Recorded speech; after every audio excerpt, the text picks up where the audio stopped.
உங்களுக்கு அமைதி உரித்தாக. அன்பந்தர்களே, மரியன்னையின் ஓராண்டில் வீடியோ வழி விழிவு ஆஸ்பத்திரி திட்டத்தின் 347ஆம் நாளுக்கு உங்களை அன்புடன் வரவேற்கிறோம். இன்றைக்கி நம்ம கவுண்டவுனுடைய 18ஆம் நாளில் இருக்கிறோம். அன்பந்தர்களே, இன்றைக்கி நம்ம திருத்தூதர்கள் பணியில் 26ஆம் அதிகாரம் வாசிக்க போகிறோம். அது மட்டும் இல்லை, இன்றைக்கி ஒரு புதிய புத்தகத்தை துவங்க போகிறோம். எபேசியர் 1, 2 மற்றும் 3ஆம் அதிகாரம். மொத்தம் 3 அதிகாரங்கள் வாசிப்போம். நீங்கள் அன்பந்தர்களே, நீதிமொழிகளில் 29ஆம் அதிகாரம் 18லேருந்து 21 வசனங்கள். முதல்ல நேற்று அக்ரிப்பா அரசர்கிட்ட பெஸ்ட்டு புனித பவுலை கூட்டிகிட்டு நிறுத்துறாரு. நீங்கள் ஏதாவது இவர் பேச ஏதாவது புரியுதான்னு பாருங்கள், நான் அதை என்னுடைய குற்ற அறிக்கையில் எழுதி இவருக்கு நான் சீசருக்கு அனுப்பிச்சி விட்றேன், நீரோ அந்த ரோமை பேரரசர்கிட்ட நான் அனுப்பிச்சி விட்றேன் அப்படின்னு சொல்கிறாரு நண்பர்களே. ஸோ இன்றைக்கி புனித பவுல் அவருடைய ஃபைனல் டிஃபென்ஸ், அவருடைய கடைசி தற்காத்து கொள்ளக்கூடிய அந்த ஸ்பீச் அவர் கொடுக்க போகிற உரையை ஆற்றப் போகிறார். அன்பர்களே, நம்ம ஏற்கனவே பார்த்தோம், புனித பவுல் யூதர்கள் அவர் மேலே தப்பான ஒரு பழியை சுமத்துறாங்க. நான் ஒரு பரிசேயர், இவர்களுடைய மதத்தினுடைய ஒரு ரொம்ப ஸ்ட்ரிக்டான ஒரு குரூப்பை சார்ந்தவன், அவங்க நம்பக்கூடிய உயிர்த்தெழுதலில் தான் நான் ப்ரீச் பண்ணிகிட்ருக்கேன். நான் இதுவும் தனியாக ஒரு புது ஒரு தியாலஜிலாம் நான் சொல்லலை. பரிசேயர்கள் நம்பக்கூடிய இறையில தான் நான் யூதர்களுடைய மறைநூலினுடைய மத்தியமே இதுதான், பழைய ஏற்பாட்டினுடைய மையமே இதுதான். அதை தான் நான் அவங்களுக்கு போதிச்சேன். நான் எதுவும் புதுசாக சொல்ல அப்படின்னு சொல்லுவார் நண்பர்களே. அது மட்டும் இல்லாமல் நண்பர்களே, இப்போ இந்த பவுல் அவருடைய மனமாற்றத்தை பற்றி நம்ம ஃபஸ்ட்டு எங்கே வாசித்தோம்? திருத்தூதர்கள் பணி 9ஆம் அதிகாரத்தில் வாசித்தோம். ஒரு மனமாற்றம் எப்படி நினச்சின்னு. ஸோ அதை இன்னொரு தடவை அவர் எருசலேம் அந்த கூட்டத்தினர்கள் முன்னாடி திருத்தூதர்கள் பணி 22ஆம் அதிகாரத்தில் அவர் அதை திரும்ப அவருடைய மனமாற்றத்தை பற்றி சொன்னார். ஸோ அது ரெண்டும் கிட்டத்தட்ட ஒரே மாதிரி தான் இருந்துச்சு. இன்றைக்கி அவர் 2ஆம் முறையாக அவருடைய மனமாற்றம் எப்படி நடந்துச்சுன்றதை அவர் சொல்ல போகிறார். மொத்தமாக பார்த்தோன்னா இந்த திருத்தூதர் பணியில் இது 3ஆம் முறையாக அவரோட மனமாற்றம் வருது. இதோட இந்த மனமாற்றத்தினுடைய பகுதி முடியுது அன்பர்களே. ஸோ 3ஆவது முறையாக புனித பவுல் எப்படி மனமாற்றம் அடைஞ்சான்னு இதில் சொல்லும்போது, இதில் ஒரு சில விஷயங்கள், ஒரு சில டீட்டெயில்ஸ் ஆண்டவர் நடுவில் கொஞ்சம் சொல்லியிருக்காரு. அதை இது முன்னாடி 2 டைம் அவர் பதிவு செய்யலை, அது ரொம்ப ஷார்ட்டாக தான் சொல்லியிருக்காரு லூக்கா நற்செய்தியாளர். இப்போ அது இன்னும் கொஞ்சம் டீட்டெயில்டாக புனித பவுல் சொன்னதை அவர் ரெக்கார்ட் பண்ணியிருக்காரு நண்பர்களே. ஸோ இன்றைக்கி ரொம்ப இன்ட்ரெஸ்டிங்கான ஒரு விஷயம், எனக்கு ரொம்ப எப்பயுமே மனசில் இது ஆழமாக பதிஞ்ச ஒரு விஷயம் நண்பர்களே. நிறைய பேர் நம்மளே கூட உண்மையாலுமே ரேடிக்கலாக கடவுள் படி, நம்ம கிறிஸ்தவத்தின் படி, பைபிள் படி அப்படி நான் இப்படி செய்வேன் அப்படி செய்வேன், ஓய்வு நாளாக கடைப்பிடிப்பேன், நான் வத்தில் ஒரு பங்கு கொடுப்பேன், இதெல்லாம் சொல்லி பாருங்களேன். உடனே என்ன தெரியுமா நடக்கும்? உனக்கு பைத்தியம் பிடிச்சிருச்சுன்னு நினைக்கிறேன், உனக்கு பித்து பிடிச்சிருச்சுன்னு நினைக்கிறேன், நிறையா படித்து கடவுள் பின்னாடி கடவுள் பண்ணி கடவுள் மாதிரி பைத்தியம் ஆகிட்டேன்னுவாங்க. இதை சொல்கிறாங்கன்னா அன்பாந்தவர்களே, நம்ம கரெக்டாக வாழ்ந்துட்டுருக்கோன்னு அர்த்தம். ரேடிக்கலாக நம்ம உண்மையாலுமே நற்செய்தியைப்படி நம்ம வாழணும். ஏன்னா அசிசியார்கிட்ட தான் சொன்னாங்க, எல்லா புனிதர்களையும் பைத்தியம் பிடிச்சிச்சு இவங்களுக்கு அப்படின்னு தான் சொன்னாங்க. நம்ம அப்படி நடக்கலைன்னா நம்ம உலகத்து ஆளுங்க மாதிரி எல்லாரும் மாதிரி நடந்துகிட்ருக்கோம். அப்போ நம்ம வித்தியாசமாக நடந்தால் தான் நம்மளை பைத்தியம்னு சொல்லுவாங்க. அதுக்காக பைத்தியம்னு சொல்லணும், அதுக்காக வித்தியாசமாக நடக்கணும்னு நான் சொல்ல வரல அன்பர்களே. பட் இன்றைக்கி புனித பவுலை பார்த்து, பவுல் நிறையா படித்து உனக்கு பித்து பிடிச்சிருச்சுன்னு நினைக்கிறேன் அப்படின்னு சொல்லி இன்றைக்கி பெஸ்ட்டு சொல்கிறத நீங்கள் நம்ம கேட்போம் நண்பர்களே. ரொம்ப ரொம்ப சுவாரஸ்யமான ஒரு பகுதி இன்றைக்கி திருத்தூதர்கள் பணியில் நண்பர்களே.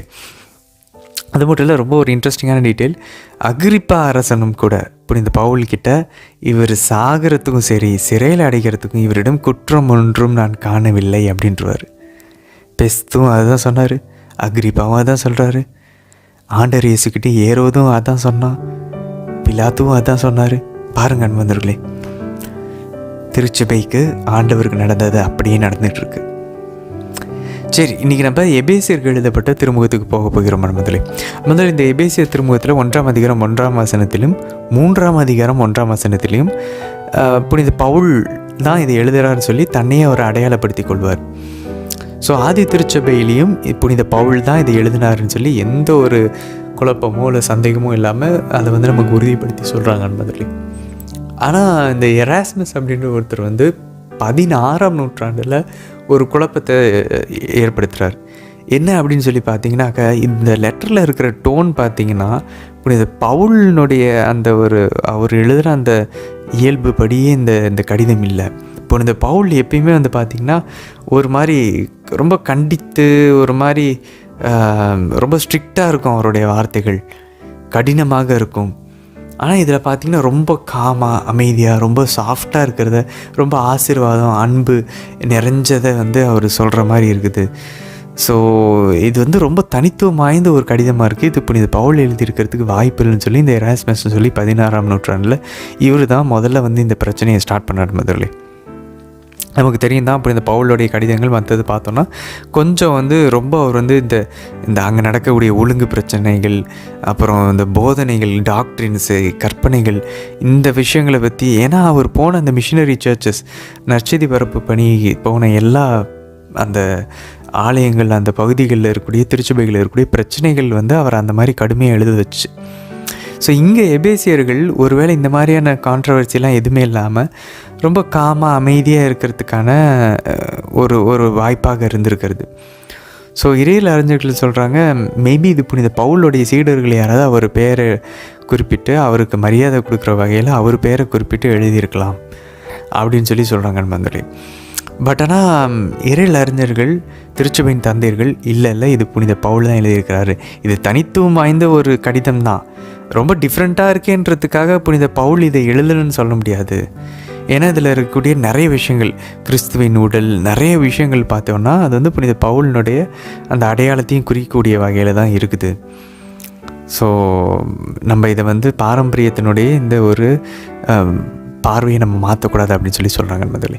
சரி, இது எப்போ எழுதப்பட்டது அப்படின்னு சொல்லி பார்த்தோன்னா, முதல்ல புனித பவுல் வந்து இது அவருடைய இம்ப்ரிசன்மெண்ட், அவர் சிறையில் அடைக்கப்பட்ட காலத்தை வைத்து பார்க்கும்போது இது கிபி 60லேருந்து 62 ரோமில் அவர் சிறையில் அடைக்கப்பட்டிருந்தார். அந்த டைமில் இந்த கடிதம் எழுதியிருக்கலாம்னு சொல்கிறாங்க முதல்ல புனித பவுல் ரோமில். இப்போ நம்ம இது வரைக்கும் என்னென்ன கடிதங்களை வச்சுருக்கோம், உரோ கொரி கலா வாசிச்சிட்டோம், ரோமியர், கொரிந்தியர், கலாத்தியர் முடிச்சிட்டாச்சு. இப்போ எபே, பிலிப்பு, கொலோ வாசிப்போம். எபேசியர், பிலிப்பியர், கொலோசியர், அதுக்கப்புறம் தெசோத்தீமோ, தீத்து, பிலோ, கடைசி தான் பிலோமின். அன்மந்தோல இந்த எபே, பிலிப்பு, கொலோ, கடைசி, அதுக்கப்புறம் இந்த 3 எபேசியர், பிலிப்பு, கொலோசியர், அதுக்கப்புறம் கடைசி கடிதமாகிய பிலோமின், இந்த 4மே அவர் வந்து இந்த ரோமில் அவர் இந்த 2 வருஷம் அவர் வந்து ஹவுஸ் அரெஸ்ட்டில் இருக்கிறார். ரோமில் வந்து சிறையில் இருக்கும்போது அந்த டைமில் இந்த கடிதத்தை எழுதியிருக்கலாம் அப்படின்னு சொல்லி சொல்கிறாங்க. முதல்ல அந்த சிறையை வந்து பார்க்குறதுக்கு கடவுள் ஒரு வாய்ப்பு கொடுத்தாரு அந்த ரோம் நகரத்தில். நான் ஏற்கனவே சொல்லியிருக்கேன், அது அந்த அளவுக்கு ஒரு டிப்ரெஸிங்காக ஒரு மன அழுத்தத்தை தரக்கூடிய ஒரு இடமா இருக்கும். மேலே அந்த அவ்வளோ இருட்டாக இருக்குது. அந்த இது இப்போவுமே இருட்டாக தான் வச்சுருக்காங்க. அது கீழே உள்ளே இறங்கி போய் ஒரு சுரங்கம் மாதிரி இருக்கும், போய் உள்ளே பார்க்குற மாதிரி இருக்கும்.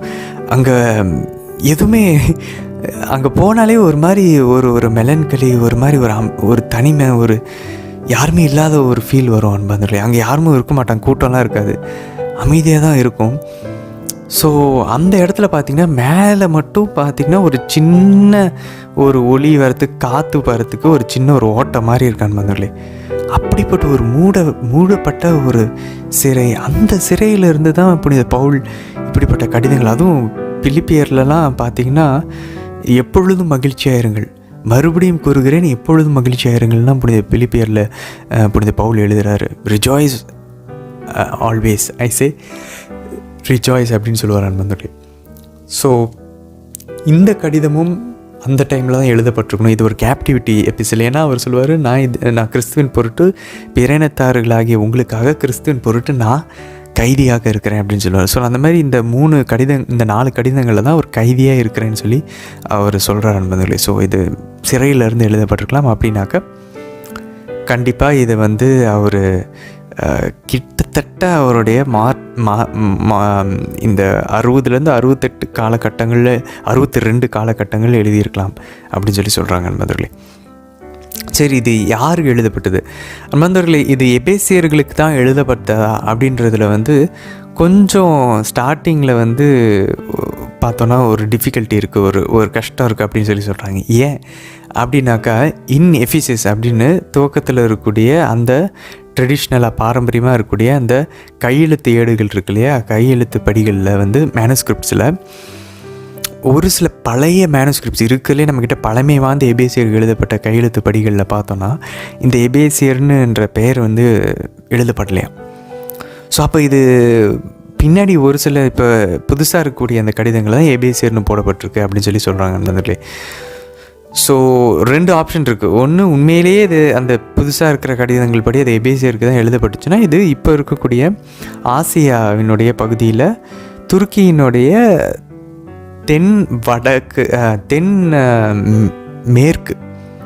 தென்மேற்கு பகுதியில் வந்து இருக்கக்கூடிய இந்த எபேசு நகரத்துக்கு அவர் எழுதியிருக்கலாம். ஏன்னா அவர் அங்கே தான் வந்து நிறையா அவருடைய 2வது நற்செய்தி பரப்பு பணி, செகண்ட் மிஷினரி ஜேர்னி அப்போ திருத்தூதர்கள் பணி 19 நம்ம 20 வரைக்கும் வாசித்தோம். ஸோ அவரோட அந்த 2வது திருத்தூதர்கள் பணி, அந்த நற்செய்தி பரப்பு பணியின் போது அவர் எபேசு நகரத்துக்கெல்லாம் போய் சந்தித்தார். ஸோ அந்த டைமில் அவர் எழுதியிருந்திருக்கலாம்.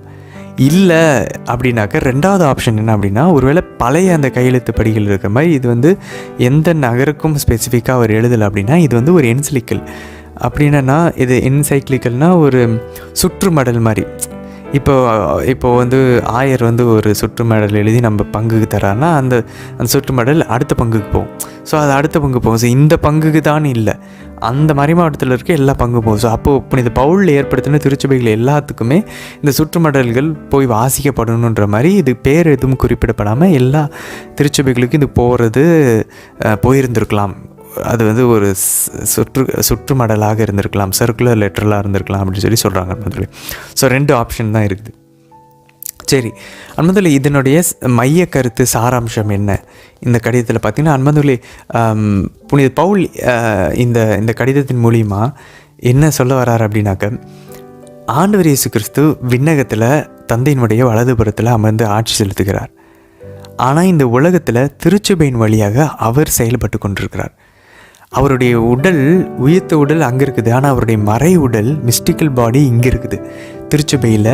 அவர் இன்னமும் செயலாற்றிக்கிட்டு இருக்கார், இன்னும் பேயை ஓட்டிகிட்ருக்கார், இன்னும் குணமாக்கிட்டு இருக்கார், இன்னும் நற்செய்தி அறிவிச்சிட்ருக்கார், இன்னும் மீட்புக்குரிய செயல்களை செய்து கொண்டு தான் இருக்கிறார்.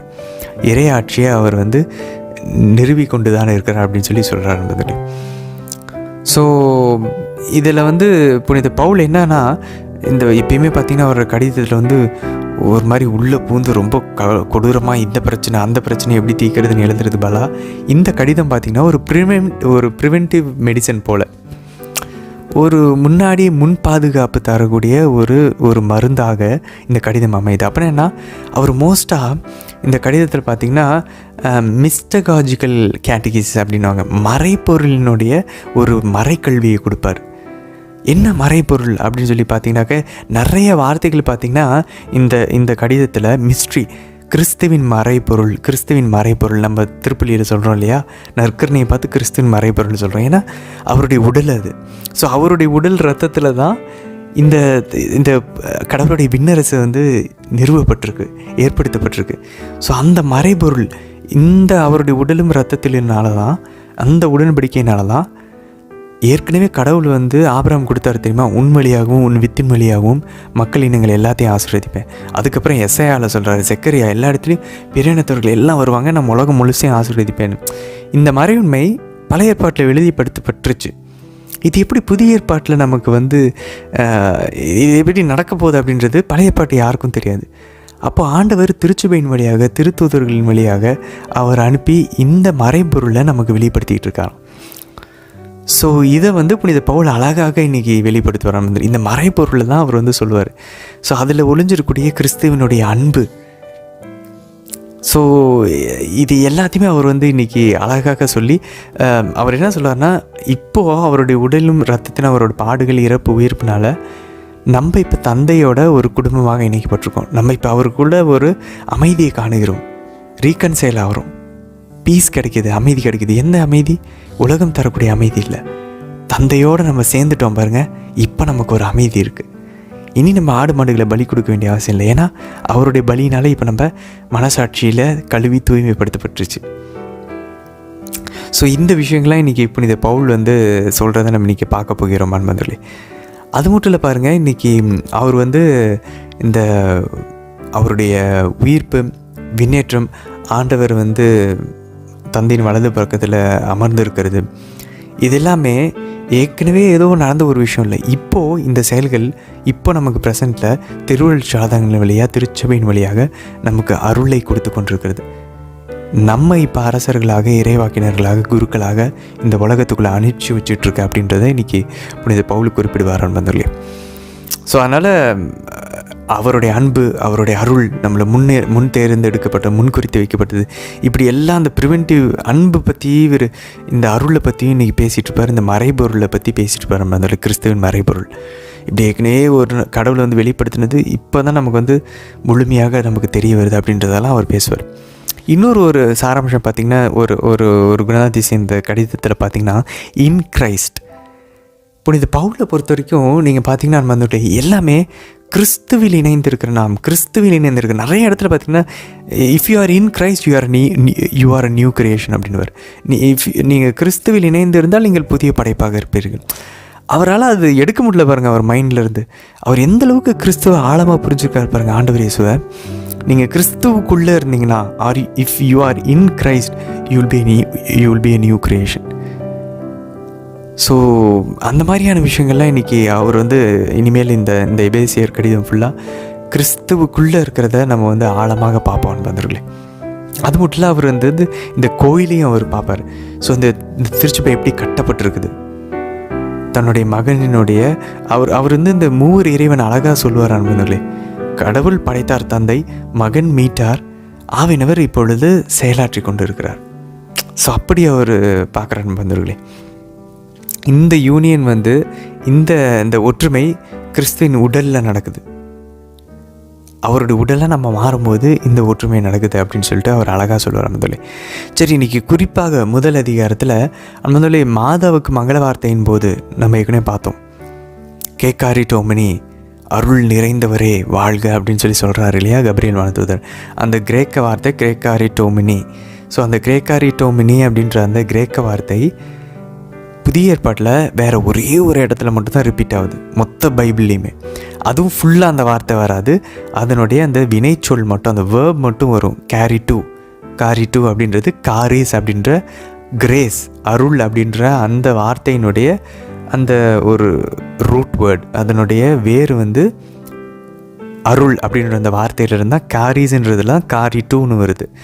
காரிட்டோமினி, கேக்காரிட்டோமினின்றது மாதாவுக்கு மட்டுமே கொடுக்கப்பட்ட வார்த்தை, அது எங்கேயுமே இல்லை. ஆனால் அதனுடைய அந்த வேர்ப் மட்டும், வினைச்சொல் மட்டும் இங்கே எபேசியர் 1:6 இன்றைக்கி நம்ம வாசிப்போம். ஸோ அதை நீங்கள் பாருங்கள் விளக்க உரையில், அது ரொம்ப முக்கியம். மாதாவுடைய அமல உற்பவத்துக்கு ரொம்ப ஸ்ட்ராங்கான ஒரு ப்ரூஃப் எனக்கு தெரிஞ்சு இங்கே இருக்குது அன்பார்ந்தவர்களே. ஸோ ஏன்னா அமல உற்பவம்ன்ற அந்த விசுவாச கோட்பாடு தான் நமக்கு டிஃபெண்ட் பண்ணுறது கஷ்டமாக இருக்கும் பைபிள்லேருந்து. ஏன்னா அது கடவுளால் பண்ண முடியும், ஆனால் அதை அவர் பண்ணியிருப்பாருன்றதுக்கு ஒரு திட்டவட்டமான ஆதாரம் நம்மளால் கொடுக்க முடியாது. ஸோ அதுக்கு இன்றைக்கி நம்ம ஆதாரம் கொடுக்கலாம். ஸோ அதை விளக்க வரையில் கண்டிப்பாக நீங்கள் கேட்கணும் மாதிரி. அதுக்கப்புறம் பாருங்கள், இன்றைக்கி குறிப்பாக 1ஆம் அதிகாரத்தில் 3-14 வசனங்கள் அன்பர்களே. கிட்டத்தட்ட இந்த ஒரு 10 வசனங்கள் நீங்கள் பார்த்தீங்கன்னா ஒரே லைன் அன்பர்களே. நடுவில் வந்து கிரேக்கத்தில் பார்த்தீங்கன்னா எங்கேயுமே எதுவுமே நடுவில் கட்டே ஆகலையாம். மூவர் இறைவனை சுற்றி தந்தை தேர்ந்தெடுக்கிறார், மகன் மீட்கிறார், ஆவினவர் நம்மளை வந்து சீல் பண்ணுறாரு, நமக்கு வந்து முத்திரையிடுகிறார். ஸோ இதை நீங்கள் பார்த்தீங்கன்னா இந்த கிட்டத்தட்ட இந்த 12 வசனங்கள் ஒரே வாக்கியமான மந்திரங்களே ஒரிஜினல் கிரேக்கத்தில் இருக்கிறதுல இதுதான் பெருசு. இதை வந்து என்ன பண்ணுறாங்க, எபிரேய மொழியில் பெரக்கா அப்படின்றாங்க மந்திரங்களே. பெரக்கா அப்படின்னாக்க prayer of blessing and praise to God அப்படின்றாங்க. கடவுளுக்கு ஆசி கூறுவதும் அவரை போற்றக்கூடிய ஒரு ஜபம் அப்படின்றாங்க. இவ்வளோ பெரிய ஜபம். 1 குறிப்பேடு 29:10-13 தாவீது வந்து உடன்படிக்கையின் பேழையை கொண்டு வந்து வச்சதுக்கப்புறம் அவர் பலியெல்லாம் செலுத்தினதுக்கப்புறம் கொஞ்சம் ஒரு பெரிய நீண்ட ஒரு ஜபம் ஜபிப்பார். ஆண்டவருக்கு நன்றி செலுத்தி அவரை போற்றி அவரை புகழ்வார், ஆசீர்வதிப்பார். அந்த ஜபத்துக்கு இதை ஒப்பிடுறாங்க அன்பர்களே. இதே தானியேல் 3ஆம் அதிகாரத்துலேயும் 3-68 வசனங்கள், தோபித் 13:1-18 இந்த ஜபத்தை போல் இது இருக்குது அப்படின்னு சொல்கிறாங்க அன்பர்களே. ஸோ புனித பவுல் வந்து இன்றைக்கி ஒரு பேனராமிக் வியூ, நம்ம மீட்பினுடைய ஒரு மைய கருத்து. நம்ம இப்படி இருந்தோம், ஆண்டவர் நம்மளை தகுதியே இல்லாதப்போ தேர்ந்தெடுத்தார், இப்போ அவருடைய பிள்ளைகளை நம்ம மாறிட்டோம். இந்த விஷயத்த ஒரு ஓவராலாக இன்றைக்கி அவர் எடுத்து சொல்வார் என்பது. அது மட்டும் இல்லை, புனித பவுல் அவருடைய ஐடியா நமக்கு தெரியும். சவுலே சவுலே ஏன் என்னை துன்புறுத்துகிறாய் அப்படின்னா, கிறிஸ்தவர்களை துன்புறுத்துவது கிறிஸ்துவையே துன்புறுத்துது. அப்போது நம்ம அவருடைய உடலாக நம்ம இருக்கிறோம் அப்படின்றத புனித பவுல் ஆழமாக புரிஞ்சுக்கிட்டார், நம்ம பார்த்தோம் ஏற்கனவே. ஸோ அது தெளிவாக அவர் அதை இன்னைக்கு அவர் காட்டுவாரான்னு வந்துடல. இந்த எபேசியர் புத்தகத்தில் பார்த்திங்கன்னா கிறிஸ்து தலையாக இருக்கிறார், நம்ம அவருடைய மறை உடலாக இந்த திருச்சபை இருக்குன்றதை புனித பவுல் சொல்வார். ஸோ நிறைய இடங்களில் நாங்கள் அப்படின்னுவார், ஒரு சில இடங்களில் நீங்கள் அப்படின்வார். ஸோ அதை நம்ம குழம்பிடக்கூடாது. இன்றைக்கி நம்ம வாசிக்க கேட்கும்போது நாங்கள் அப்படின்னு சொல்லும்போது அவர் சில சமயம் 3 ஆப்ஷன் சொல்கிறாங்க அந்த இறையில. நாங்கள் நீங்கன்னு சொல்லும்போது நாங்கன்னு ஒரு சில இடங்களில் யூதர்கள் அப்படின்ற அந்த அடையாளத்தை சொல்லுவார், நீங்கள் பிற இனத்தவர்கள் அப்படின்னு சொல்லுவார். 2வது ஆப்ஷன் பார்த்தீங்கன்னாக்க நாங்கள் கிறிஸ்தவர்கள், எனக்கு தெரிஞ்சவங்க, நீங்கள் அப்படின்றது என் கூட இன்னும் நீங்கள் பர்சனலாக தெரியாத நீங்கள் அப்படி சொல்ல வர்றார்.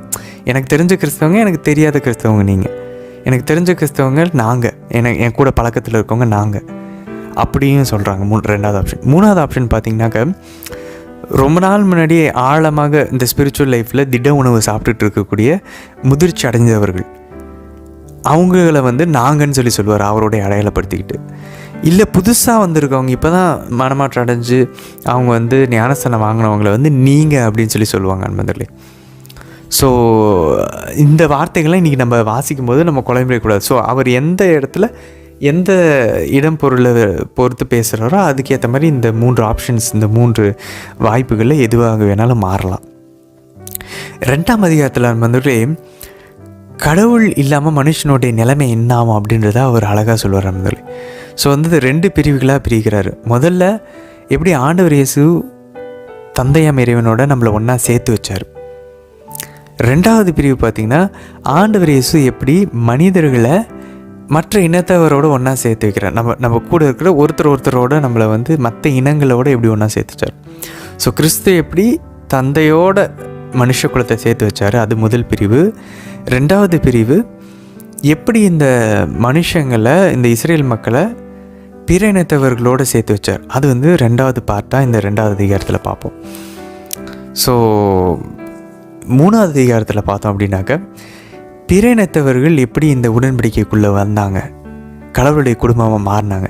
பழைய பாட்டில் ஏற்கனவே வெளிப்படுத்தப்பட்டிருக்கு, ஆனால் அது தெளிவாக இல்லை எப்படி நடக்க போகுதுன்னு. அது எப்படி கிறிஸ்துவில் அது நடந்துச்சு, அதுதான் மறைபொருள்னு சொல்கிறார். அந்த மறைபொருளை தான் இன்றைக்கி நம்ம கேட்க போகிறோம் நண்பர்களே.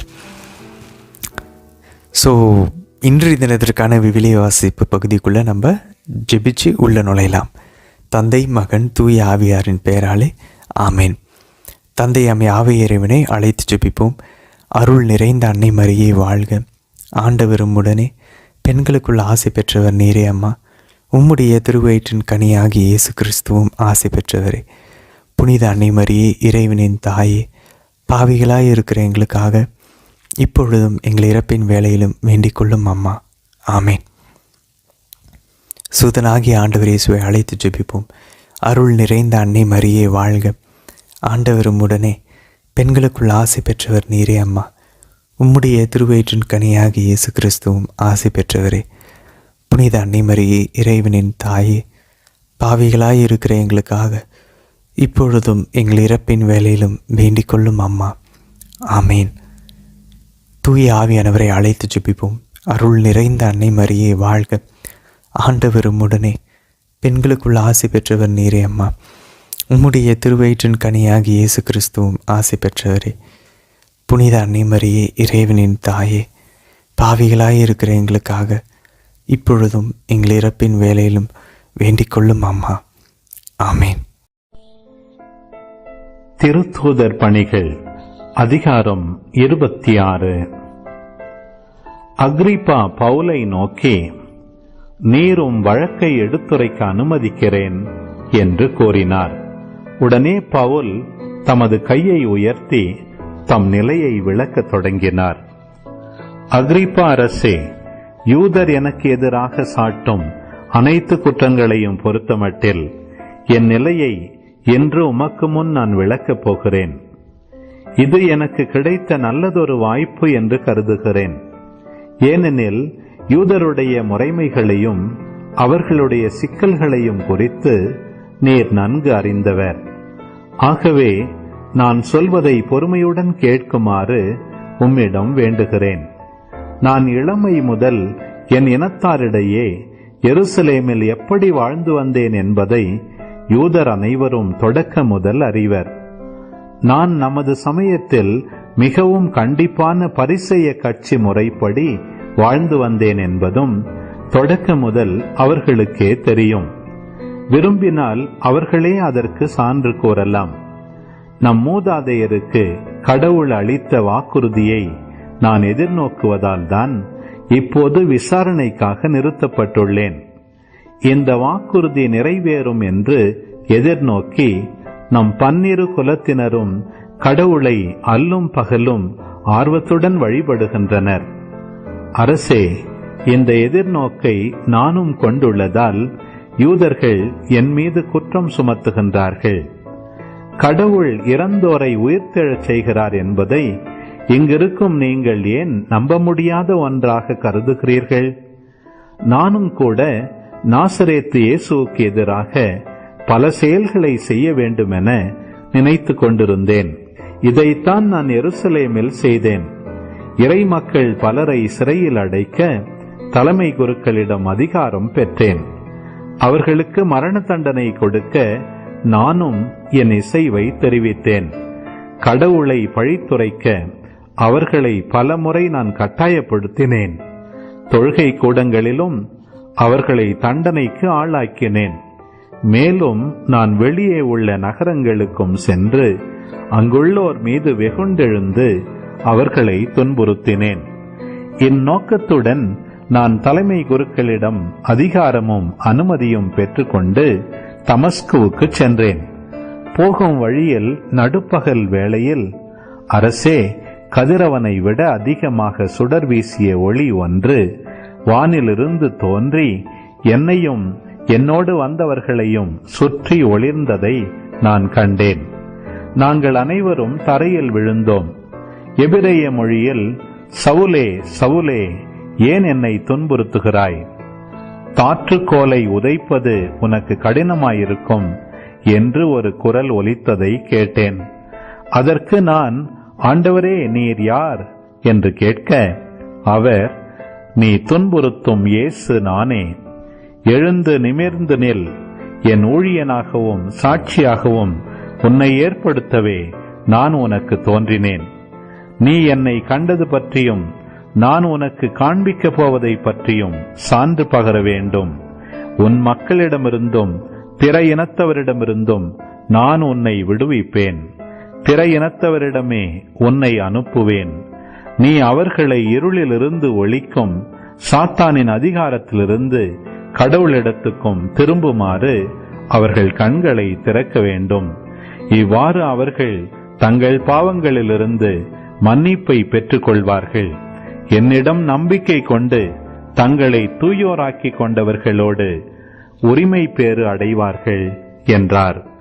ஆகையால் அகிரிப்பா அரசே, அந்த விண்ணக காட்சிக்கு நான் கீழ்ப்படிந்தேன்.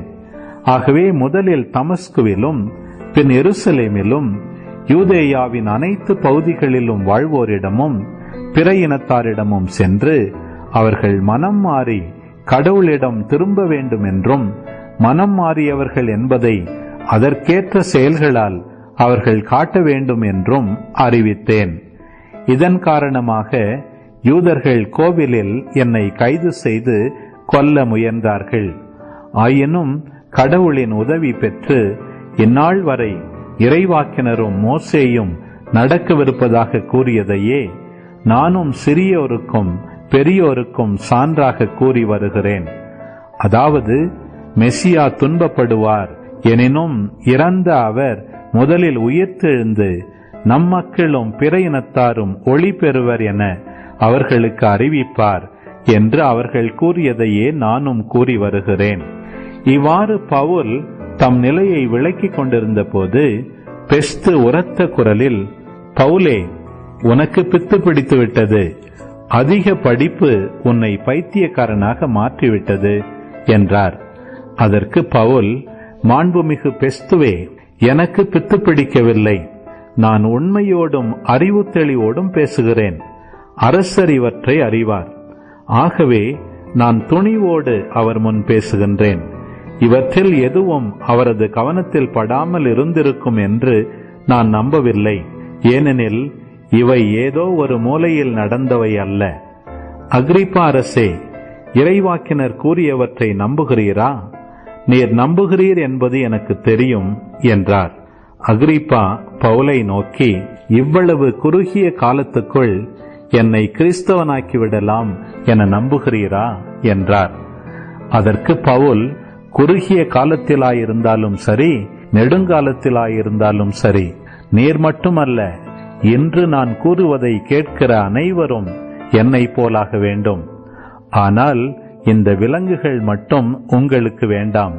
இதுவே கடவுளிடம் எனது வேண்டுதல் என்றார். பின்பு அரசரும் ஆளுநரும் பெர்னிக்கியும் அவர்களோடு அமர்ந்திருந்தவர்களும் எழுந்தார்கள். அவர்கள் அங்கிருந்து சென்றபோது, இவர் மரண தண்டனைக்கோ சிறை தண்டனைக்கோ உரிய குற்றம் எதையும் செய்யவில்லையே என ஒருவரோடொருவர் பேசிக் கொண்டார்கள். அகிரிப்பா பெஸ்துவிடம், இவர் சீசரே தம்மை விசாரிக்க வேண்டும் என்று கேட்டிராவிட்டால் இவரை விடுவித்திருக்கலாம் என்று கூறினார்.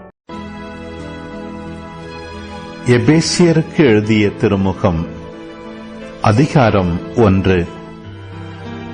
இயேசு கிறிஸ்துவோடு இணைந்து நம்பிக்கை கொண்டு வாழும் எபேசு நகர இறை மக்களுக்கு கடவுளின் திருவுளத்தால் திருத்தூதனாயிருக்கும் பவுல் எழுதுவது. நம் தந்தையாம் கடவுளிடமிருந்தும் ஆண்டவராம் இயேசு கிறிஸ்துவிடமிருந்தும் உங்களுக்கு அருளும் அமைதியும் உரித்தாகுக. நம் ஆண்டவராகிய இயேசு கிறிஸ்துவின் தந்தையும் கடவுளுமானவர் போற்றி, அவர் விண்ணகம் சார்ந்த ஆவிக்குரிய ஆசி அனைத்தையும் கிறிஸ்து வழியாக நம்மீது பொழிந்துள்ளார். நாம் தூயோராகவும் மாசற்றோராகவும் தம் திருமுன் விளங்கும்படி உலகம் தோன்றுவதற்கு முன்பே கடவுள் நம்மை கிறிஸ்து வழியாக தேர்ந்தெடுத்தார். அவர் நம்மை இயேசு கிறிஸ்துவின் மூலம் தமக்கு சொந்தமான பிள்ளைகளாக்கிக் கொள்ள அன்பினால் முன்குறித்து வைத்தார். இதுவே அவரது விருப்பம், இதுவே அவரது திருவுளம். இவ்வாறு தம் அன்பார்ந்த மகன் வழியாக நம்மீது ஒப்புயர்வற்ற அருளை பொழிந்தருளியதால் அவரது புகழை பாடுகிறோம். கிறிஸ்து இரத்தம் சிந்தி தம் அருள் வளத்திற்கு ஏற்ப நமக்கு மீட்பு அளித்துள்ளார். இம்மீட்பால் குற்றங்களிலிருந்து நாம் மன்னிப்பு பெறுகிறோம். அந்த அருளை அவர் நம்மில் பெருகச் செய்து அனைத்து ஞானத்தையும் அறிவுத்திறனையும் தந்துள்ளார். அவர் தமது திருவுளத்தின் மறைபொருளை நமக்கு தெரியப்படுத்தியுள்ளார். இது கிறிஸ்து வழியாக கடவுள் விரும்பிச் செய்த தீர்மானம். கால நிறைவில் விண்ணில் உள்ளவை மண்ணில் உள்ளவை அனைத்தையுமே கிறிஸ்துவின் தலைமையில் ஒன்று சேர்க்க வேண்டும் என்ற திட்டமே அம்மறைபொருள். கடவுள் தமது திருவுளத்தின் திட்டத்தின்படி அனைத்தையும் செயல்படுத்தி வருகிறார். அவரது தீர்மானத்தால் நாம் முன்குறிக்கப்பட்டு கிறிஸ்து வழியாய் அவரது உரிமை பேற்றுக்கு உரியவரானோம். இவ்வாறு கிறிஸ்துவின் மேல் முதலில் நம்பிக்கை வைத்த நாங்கள் கடவுளுடைய மாட்சியை புகழ்ந்து பாட வேண்டுமென அவர் விரும்பினார். நீங்களும் உங்களுக்கு மீட்பளிக்கும் நற்செய்தி ஆகிய உண்மையின் வார்த்தையை கேட்டு அவர் மீது நம்பிக்கை கொண்டு வாக்களிக்கப்பட்ட தூய ஆவியால் அவருக்குள் முத்திரையிடப்பட்டீர்கள். அந்த தூய ஆவியே நாம் மீட்படைந்து உரிமை பேறு பெறுவோம் என்பதை உறுதிப்படுத்தும் அடையாளமாக இருக்கிறது. இவ்வாறு கடவுளது மாட்சியின் புகழ் விளங்கும்.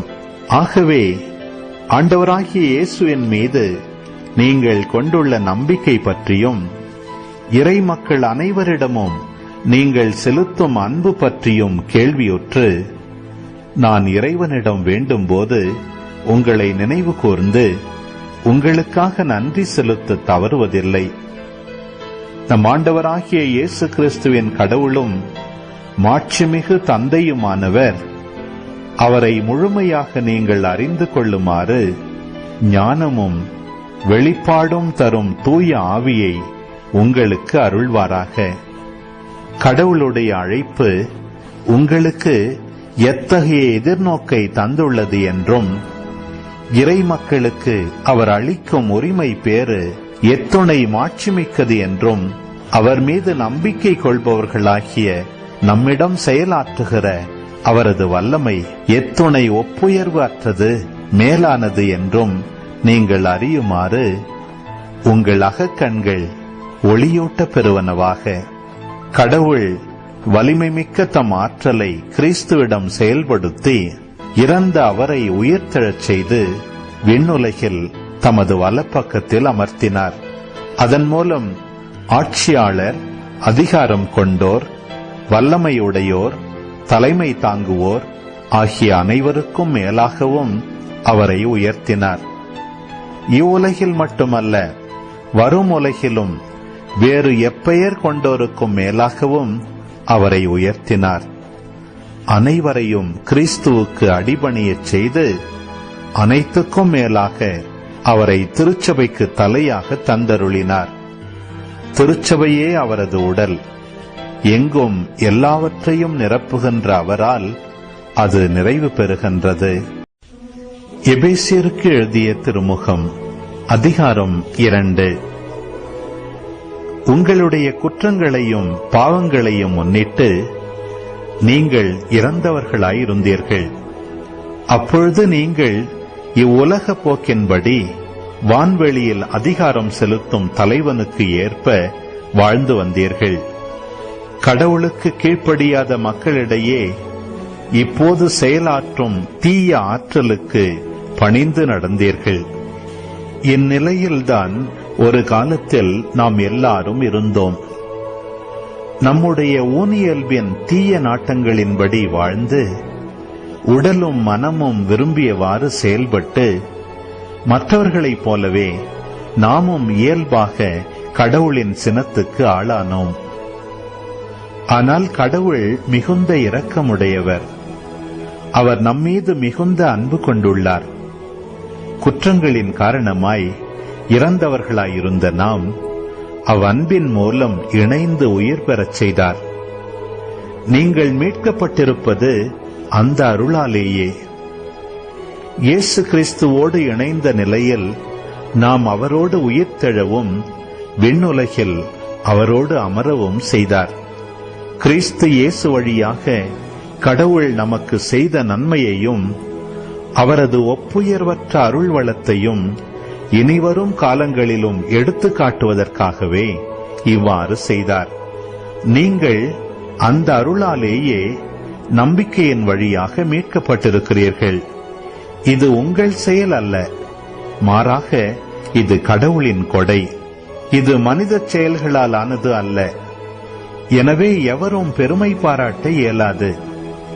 ஏனெனில் நாம் கடவுளின் கைவேலைப்பாடு. நற்செயல்கள் புரிவதற்கென்றே கிறிஸ்து இயேசு வழியாய் படைக்கப்பட்டிருக்கிறோம். இவ்வாறு நற்செயல்கள் புரிந்து வாழும்படி கடவுள் முன்கூட்டியே ஏற்பாடு செய்திருக்கிறார். எனவே பிறப்பால் பிற இனத்தாராயிருந்த நீங்கள் உங்கள் முன்னைய நிலையை நினைவில் கொள்ளுங்கள். உடலில் கையால் விருத்த சேதனம் செய்து கொண்டவர்கள் உங்களை விருத்த சேதனம் செய்யாதோர் என கூறி இகழ்ந்தார்கள். அக்காலத்தில் நீங்கள் கிறிஸ்துவை ஏற்றுக்கொள்ளாதவர்களாயும் இஸ்ரவேலரின் சமுதாயத்துக்கு புறம்பானவர்களாயும் வாக்குறுதியை கொண்டிருந்த உடன்படிக்கைக்கு அந்நியர்களாகவும் எதிர்நோக்கி இல்லாதவர்களாகவும் கடவுள் நம்பிக்கையற்றவர்களாகவும் இவ்வுலகில் இருந்தீர்கள். ஒரு காலத்தில் தொலையில் இருந்த நீங்கள் இப்பொழுது இயேசு கிறிஸ்துவோடு இணைந்து அவரது இரத்தத்தின் மூலம் அருகில் கொண்டு வரப்பட்டிருக்கிறீர்கள். ஏனெனில் அவரே நமக்கு அமைதி அருள்பவர். அவரே இரண்டு இனத்தவரையும் பிரித்து நின்ற பகைமை என்னும் சுவரை தமது உடலில் ஏற்ற துன்பத்தின் வழியாய் தகர்த்தெறிந்து அவர்களை ஒன்றுபடுத்தினார். பல கட்டளைகளையும் விதிகளையும் கொண்ட யூத சட்டத்தை அழித்தார். இரு இனத்தவரையும் தம்மோடு இணைந்திருக்கும் புதியதொரு மனித இனமாக படைத்து அமைதி ஏற்படுத்தவே இவ்வாறு செய்தார். தாமே துன்புற்று பகைமையை அழித்தார். சிலுவையின் வழியாக இரு இனத்தவரையும் ஓருடலாக்கி கடவுளோடு ஒப்புரவாக்க இப்படி செய்தார். அவர் வந்து தொலையிலிருந்த உங்களுக்கும் அருகிலிருந்த அவர்களுக்கும் அமைதியை நற்செய்தியாக அறிவித்தார். அவர் வழியாகவே இரு இனத்தவராகிய நாம் ஒரே தூய ஆவி மூலம் நம் தந்தையை அணுகும் பேறு பெற்றிருக்கிறோம்.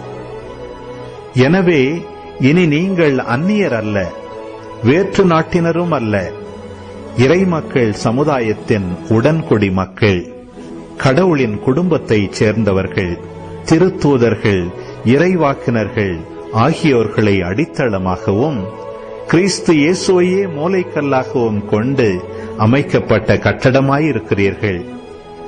கிறிஸ்துவின் உறவில் கட்டடம் முழுவதும் இசைவாக பொருந்தி ஆண்டவருக்கென்று தூய கோவிலாக வளர்ச்சி பெறுகிறது.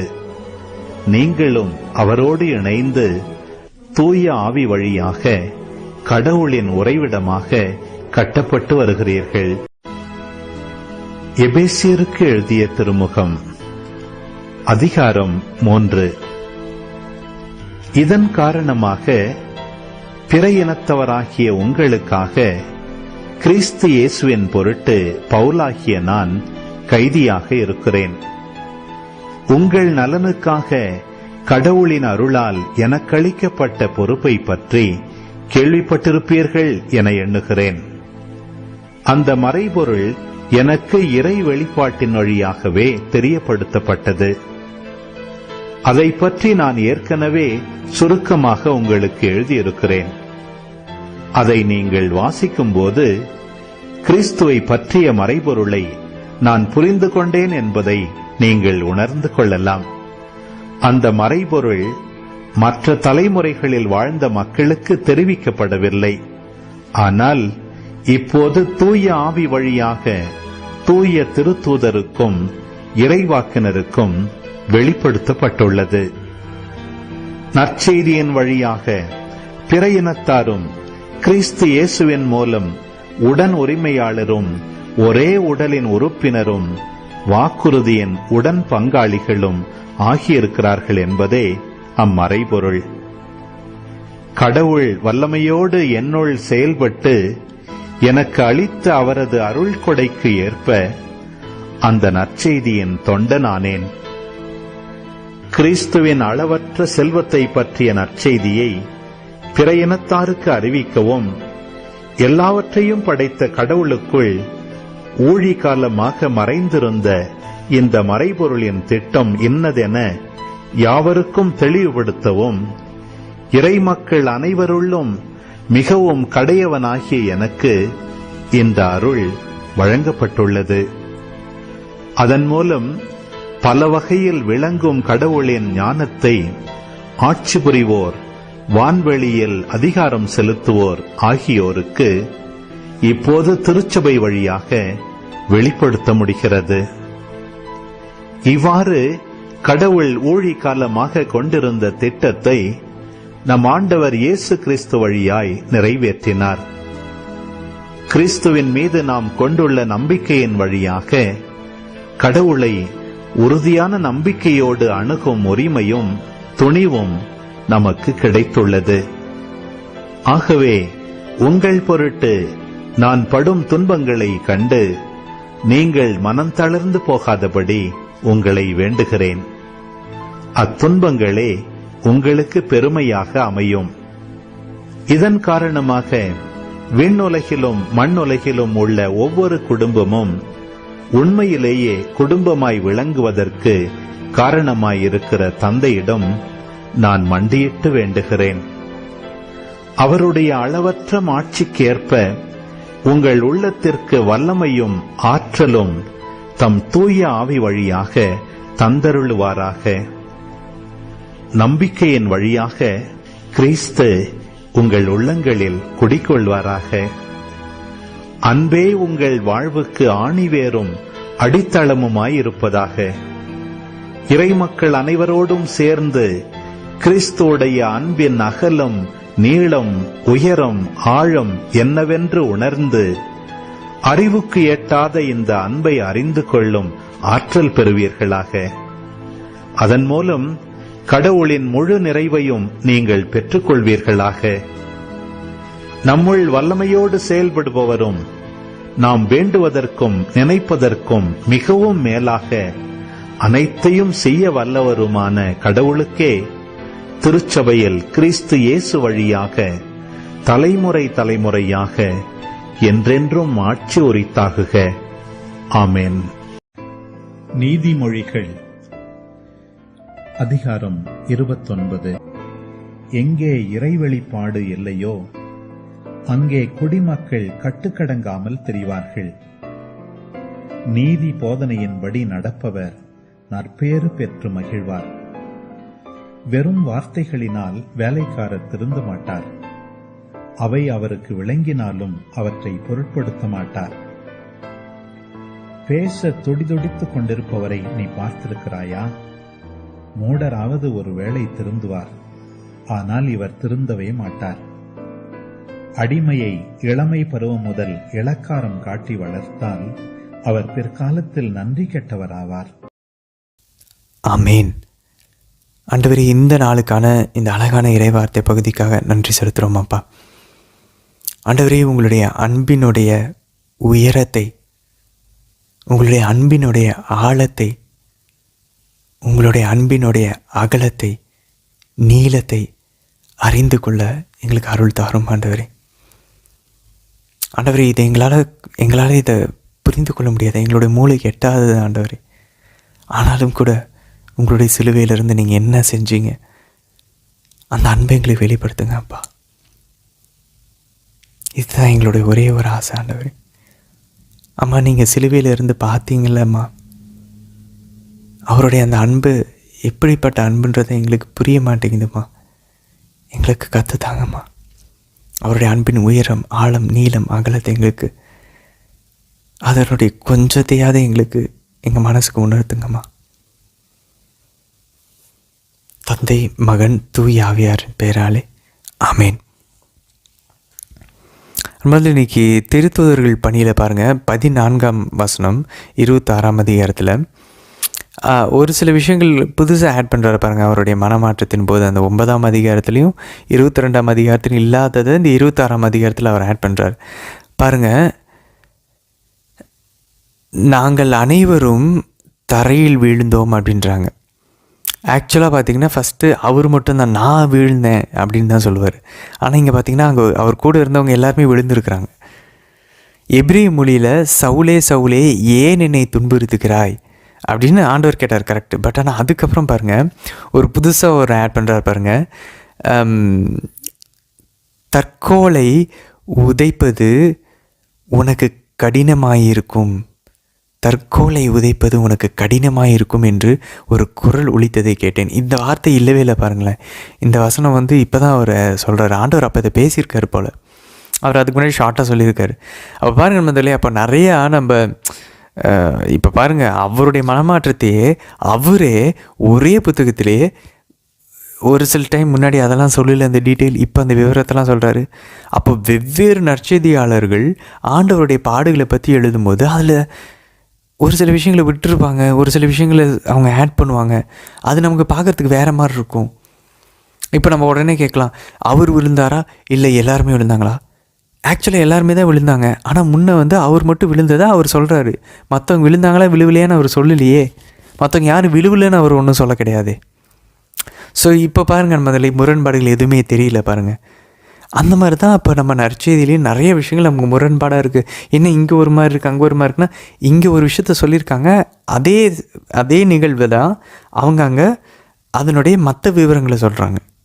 ரெண்டுக்கும் வந்து முரண்பாடு கிடையாது, ரெண்டும் ஒன்றுக்கு ஒன்று நடந்திருக்கு. ஆனால் எப்போ நடந்துச்சு, எப்படி நடந்துச்சுன்றது நம்ம கரெக்டாக தெரியல. அவ்வளவுதான் வந்தவர்களே. பாருங்கள், தாறுகோலை உதைப்பது உனக்கு கடினமாக இருக்கும். அன்பந்தவர்களே, இந்த தார்கோல் வந்து என்னன்னு சொல்லி பார்த்தோம் அப்படின்னா, இதை வந்து இங்கிலீஷில் வந்து பார்த்தோன்னா ப்ளவ்மேன் அப்படின்னு சொல்லி சொல்கிறாங்க நண்பர்களே. இது வந்து கூர்மையாக இருக்கக்கூடிய ஒரு ஒரு ஒரு ஒரு ஒரு ஒரு பகுதி அப்படின்னு சொல்லி சொல்லலாம். இந்த மாடுகளை வந்து நுகத்தின் மேலே வச்சு அவங்க இந்த உழவு ஓட்டும்போது இந்த அந்த ப்ளவ்மேன்ஸ் இருக்காங்க தெரியுமா, அந்த ஏர் ஓட்டுறாங்க தெரியுமா, அவங்க மேலே வந்து இந்த இந்த இந்த மாடுகளோ இந்த எருமைகளோ காளைகளோ வந்து உதைக்காமல் இருக்கணும் அப்படின்னா இவங்க அவங்களே தற்காத்துக்கிறதுக்கு இந்த உழவு இந்த உழவு ஓட்டுறாங்க தெரியுமா, ஏர் ஓட்டுறாங்க இல்லையா, அவங்க வந்து அவங்களே பாதுகாத்துறதுக்கு முன்னாடி வந்து இந்த மாதிரி ஒரு கூர்மையான குச்சிகளை ஆணிகளை அந்த இடத்துல வச்சுருப்பாங்க. ஸோ இந்த மாடு வந்து ஏர் ஓட்டுறவர் பின்னாடி உதைக்கணும்னு ட்ரை பண்ணிச்சுன்னா இது அவங்களுடைய காலில் வந்து பின்னாடி குத்தி இந்த மாடுகளுக்கு தான் அது ப்ராப்ளம் ஆகுமா. ஸோ அதுதான் வந்து இது வந்து ஒரு கிரேக்க அடைமொழியாம். தாறுகோலை உதைப்பது உனக்கு கடினமாக இருக்கும், தார்கோலை உதைப்பது உனக்கு கடினமாக இருக்கும். அது இங்கிலீஷில் அழகாக போட்டிருக்கும், it hurts you when you kick against the goad அப்படின்னு சொல்லியிருக்கும். ஸோ அந்த மாதிரி உதைச்சோன்னா என்ன நடக்குது, நம்ம ஏர் ஓட்டுறவங்களை உதைக்கிறோம்னு நினச்சிட்ருக்கோம், ஆனால் அது நம்ம காலை தான் அது செதைக்குது. அப்போ புனித பவுல்கிட்ட சொல்கிறாரு, நீ இந்த மாதிரி கடவுளுடைய அருளை எதிர்க்க அது உனக்கு தான் பிரச்சனை ஆகிட்டுருக்கு, நீ தான் பலவீனம் ஆகிட்டுருக்கு, அது உனக்கு தான் பர்சனலாக ஆமாவது அப்படின்றார். எவ்வளோ பவர்ஃபுல்லாக இருக்குது பாருங்க நம்மளே. அப்போது இவர் வந்து இந்த கிறிஸ்தவர்களை வந்து போட்டு துன்புறுத்திகிட்டு இருக்குது, அவரே இந்த தார்கோலை வந்து உதைக்கிறதுக்கு சமமாகுது அப்படின்றார் புனித பவுல் கிட்ட ஆண்டவர். 15ஆம் வசனம் பாருங்கள், நீ துன்புறுத்தும் இயேசு நானே அப்படின்றார். ஆக்சுவலாக அதுக்கு முன்னாடி துன்புறுத்தும் நாசரேத்தின் இயேசு நானே அப்படின்னு சொல்லுவார். இந்த இடத்துல இயேசு நானே அப்படின்னு ஷார்ட் ஃபார்ம். ஸோ இப்போ ஆண்டவர் நாசரேத் இயேசுன்னு சொன்னாரா இயேசுன்னு சொன்னாரா, நாசரேத் இயேசுன்னு தான் சொன்னார். ஆனால் இந்த இடத்துல அவர் ரொம்ப சுருக்கமாக சொல்லிட்டு போயிட்டுருக்காரு, எல்லா டீட்டெயிலும் சொல்லணும்னு அவசியம் இல்லைல்ல நண்பர்களே. ஸோ அவர் பாருங்கள், அப்போ ஆல்ரெடி அவர் சொல்கிறாரு, நீ பயப்படாத. நிறையா அந்த டைமில் அவர் சொல்லியிருக்காரு பாரு, நான் உன் கூட இருப்பேன், உன்னை பிரியாணத்தவர்கள் கையிலேருந்து நான் உன்னை விடுவிப்பேன், இவ்வளோலாம் பேசியிருக்காரு. ஆனால் நமக்கு அதெல்லாம் ஃபஸ்ட்டு அந்த அக்கௌண்ட்டில் சொல்லலை பாருங்கள். 24ஆம் வசனம் பாருங்கள், இவ்வாறு பவுல் தம் நிலையை விலக்கி கொண்டு இருந்தபோது பெஸ்து உரத்த குரலில், பவுலே உனக்கு பித்து பிடித்து விட்டது, அதிக படிப்பு உன்னை பைத்தியக்காரனாக மாற்றிவிட்டது என்றார். அன்பாந்தவர்களே, இதை கேட்டால் நமக்கு சிரிப்பு தான் வருதில்ல. பவுல் நிறைய படித்து உனக்கு பைத்தியம் பிடிச்சிருச்சுன்னு நினைக்கிறேன். அப்போ பவுல் பாருங்கள், செத்தவரை உயிர்த்தெழுத்தை பற்றி நான் பேசிகிட்டு இருக்கேன்னா நமக்கே வந்து இப்போ திடீர்னு யாராவது நீங்கள் செத்ததுக்கப்புறம் உயிர்த்தெழுவீங்கன்னு சொல்லி சொன்னால் நமக்கே வந்து இவனுக்கு ஏதோ பைத்தியம் பிடிச்சி, யார் இவன் லூஸ் மாதிரி பேசுகிறான்னு தான் தோணும். ஆனால் ஆண்டவர் அப்படி தான் கன்விக்ட் பண்ணுறாரு நண்பர்களே. ஆவினர் உள்ளே பூந்துட்டா பைத்தியம் பிடிச்ச மாதிரி தான் இருக்குது. அவரை பற்றி பேசினா தான் பிடிக்கும், அவரை பற்றி பேசுகிறத தவிர வேறு எதை பற்றியும் பேசாமல் என்னடா நம்ம வித்தியாசமாக இருக்கிறோமே அப்படின்னு சொல்லி நமக்கு தோணும். அப்படின்னா உள்ள உண்மையிலுமே ஆவினர் செயல்பட்டுருக்கான்னு அர்த்தம். இல்லைன்னா நம்ம இந்த மாதிரிலாம் பண்ண மாட்டோமே. நமக்கே தெரியுது இது வந்து அசிங்கமாக இருக்குது, ஆனாலும் நமக்குள்ளே இருக்கிற ஆவினவர் நம்மளை கன்விக்ட் பண்ணுறாரு. அதனால தான் இப்போ பவுல் உட்காருங்க, அவருக்குள்ளே இருக்கிற என்னது, நான் அந்த நற்செய்தி அறிவிக்காவிட்டால் ஐயோ எனக்கு கேடுன்றாரு. அதற்கு பாருங்கள், பவுல் மாண்புமிகு பெஸ்துவே எனக்கு பித்து பிடிக்கவில்லை, நான் உண்மையோடும் அறிவு தெளிவோடும் பேசுகிறேன். இப்போ இந்த பவுல் எவ்வளோ பொறுமையாக நீட்டாக எக்ஸ்பிளைன் பண்ணுறாரு பாருங்கள். நம்மளாம் தான் கோவம், நம்மளை பைத்தியம்னு சொல்லிட்டாங்களா நம்ம கோவம் வந்திருக்கோம். அவர் பாருங்கள், மாண்புமிகு பெஸ்துவே எனக்கு பித்து பிடிக்கவில்லை, நான் உண்மையோடும் அறிவு தெளிவோடும் தான் பேசுகிறேன் அப்படின்றாரு. ஸோ அப்போ அந்த டைமில் கூட நம்ம வந்து பவுலை போல் பொறுமை இழக்காமல் இருக்கணும் போல். 28லேருந்து 29 வசனம் பாருங்கள், அவருடைய அந்த நற்செய்தி பரப்பு வாஞ்சையை பாருங்கள். அக்ரிப்பா பவுலை நோக்கி, இவ்வளவு குறுகிய காலத்துக்குள் என்னை நீ கிறிஸ்தவாக்கி விடலாம் என நம்பிக்கிறாயா அப்படின்னு சொல்லி கேட்கும்போது அதுக்கு புனித பவுல் சொல்கிற பாருங்கள், குறுகிய காலத்தில் இருந்தாலும் சரி நெடுங்காலத்தில் இருந்தாலும் சரி, நீர் மட்டுமல்ல, இன்று நான் கூறுவதை கேட்டுக்கொண்டிருக்கும் அனைவருமே என்னை போல வேண்டும், ஆனால் இந்த விலங்குகள் மட்டும் உங்களுக்கு வேண்டாம், இதுவே கடவுளிடம் எனது வேண்டுகோள் அப்படின்றார். பவுலோட ஸ்பிரிட் பாருங்கள். அகிரிப்பா கேட்குறாரு, என்ன நீ அதுக்குள்ளே நீ மனமாக தீர்வியோ அப்படின்னு சொல்லி கேட்கும்போது, நீங்கள் மட்டும் இல்லை, இப்போ நான் கேட்டுட்ருக்க இங்கே இருக்கிற எல்லாருமே மனம் மாறணுன்றது தான் என் ஆசை, எல்லாரும் கிறிஸ்தவர்களாக மாறணுன்னு தான் என் ஆசைன்றார். எவ்வளோ பவர்ஃபுல்லாக இருக்குது பாருங்கள் நம்ம வந்து அவருடைய ஒரு ஆசை. இறையில் அறிஞர்கள் என்ன சொல்கிறாங்கன்னா, அக்ரிப்பா கிட்ட இப்போ பர்சனலாக கேட்குறாரு, நீங்கள் நம்புறீங்களா, உங்களுக்கு இதெல்லாம் சரின்னு தானே தோணுது அப்படின்னு சொல்லும்போது, இப்போ அக்ரிப்பா நம்புறேன்னு சொல்லிட்டாருன்னா அது யூதர்களுக்கு அக்ரிப்பாவை வெறுக்க ஆரம்பிச்சிருவாங்க. இங்கே உடனே பெஸ்து வந்து இவர் பைத்தியக்காரன்னு சொல்லிட்டு இருக்கவங்களே இவர் ஆதரிக்கிற மாதிரி ஆயிரும். ஸோ இவங்க 2 பேர்கிட்ட தப்பிக்கிறதுக்காக அவர் அப்படியே ஒரு மாதிரி நல்லா திரித்து அப்படியே ஒரு மாதிரி பேசுகிறார் டிப்ளமேட்டிக்காக. சரி, எபேசியரில் போவோம் பாருங்க. முதல்ல இன்னைக்கு 1ஆம் அதிகாரம் 4ஆம் வசனத்தை பாருங்கள். நாம் தூயோராகவும் மாசற்றோராகவும் தம் திருமுன் விளங்கும்படி உலகம் தோன்றுவதற்கு முன்பே கடவுள் நம்மை கிறிஸ்து வழியாக தேர்ந்தெடுத்தார். அந்த உலகம் தோன்றதுக்கு முன்னாடி அப்போ ஆண்டவர் நம்மளை தேர்ந்தெடுத்துட்டாராம், பவுலை தேர்ந்தெடுத்தாராம். யோசிச்சு பாருங்க நம்மளே, நம்ம தூயோராகவும் மாசற்றோராகவும் இருக்கணும். ஹோலி அண்ட் அன்பிளெமிஷ். நம்ம இந்த தூயோர்னா என்ன, கடவுளுக்கு அர்ப்பணிக்கப்பட்டவர்கள், செட் அப்பார்ட் ஃபார் காடுன்றாங்க. ஹோலினஸ்க்கான டெஃபினேஷன் கிறிஸ்துவுக்காக பிரித்து விலக்கி வைக்கப்பட்டவர்கள், இந்த உலகத்தினுடைய போகின்படி போகாதவர்கள், மாசுபடாதவர்கள். தூயோர், ஹோலி அப்படின்னா இதுதான் அர்த்தம், செட் அப்பார்ட் ஃபார் காட். மாசற்றோர் அப்படின்னா அன்பிளமிஷ், அப்படின்னா குறைபாடு இல்லாத ஆடுகளை தான் நம்ம வந்து பழைய ஏற்பாட்டில் பார்த்தோம், லேவியரில் பலி செலுத்தணும். ஸோ அன்பிளமிஷ்னால் எந்த ஒரு குறைபாடும் ஊனும் இல்லாமல் இருக்கிறோன்னா எந்த பாவமும் இல்லாதவர்கள் நம்ம. ஸோ நம்மளை பிரித்து எடுத்து கடவுளுக்காக வைக்கணும், அர்ப்பணிக்கப்பட்டவங்களாக இருக்கணும், எந்த பாவமும் இல்லாமல் இருக்கணும். அதுதான் தூயோராகவும் மாசற்றோராக இருக்கிறதுக்கு உலகம் தோன்றதுக்கு முன்னாடியே கிறிஸ்து வழியாக நம்மளை வந்து தேர்ந்தெடுத்தாங்க. இது எப்படி நம்ம ஆகிறோம், இந்த மாதிரி ஞானஸ்தானம் பெறும்போது தான் இந்த மாதிரி ஆகிறோம், தூயோராகவும் மாசற்றோராகவும் ஆகிறோம். இப்போது இது உலகம் தோன்றதுக்கு முன்னாடியே நம்மளை இப்படி தேர்ந்தெடுத்தான்னா இதெல்லாம் நடக்கிறதுக்கு காரணம் என்ன, எப்படி நம்ம மாசற்றோராக ஆகிறோம், தூயவர்கள் ஆகிறோம், ஞானஸ்தானம் எப்படி நமக்கு கிடைச்சதெல்லாம் நடக்குது, எல்லாம் ஆண்டவர் இயேசுனால தான். இப்போ இந்த ஆண்டவர் இயேசுவே உள்ளே வரணும் ஃபஸ்ட்டு அப்படின்னா, அப்போது அந்த மாதாவை, அந்த பாத்திரத்தை, தேவ மாதாவை எப்படி ஹோலியாகவும் அன்பிளமிஷ்டாகவும் தூயராகவும் மாஸ்டராகவும் உலகம் தோன்றதுக்கு முன்னாடி ஆண்டவர் தேர்ந்தெடுத்து வச்சுருப்பார். அது ஃபஸ்ட்டு அழுக்கான பாத்திரமாக இருந்து அப்புறம் ஆண்டவர் வந்து 33 வருஷம் கழிச்சு தான் அதை மாதாவை வந்து தூய்மைப்படுத்துவார். இல்லையே, ஒரு வரலாறுலேயே ஒரு வித்தியாசமான ஒரு சூழல். மற்றவங்களுக்கெல்லாம் அப்புறம் வரலாம், ஆனால் இவங்க வரணும், ஆண்டவர் வரணுன்னாவே இவங்க முதல்ல அப்படி மாறணும்.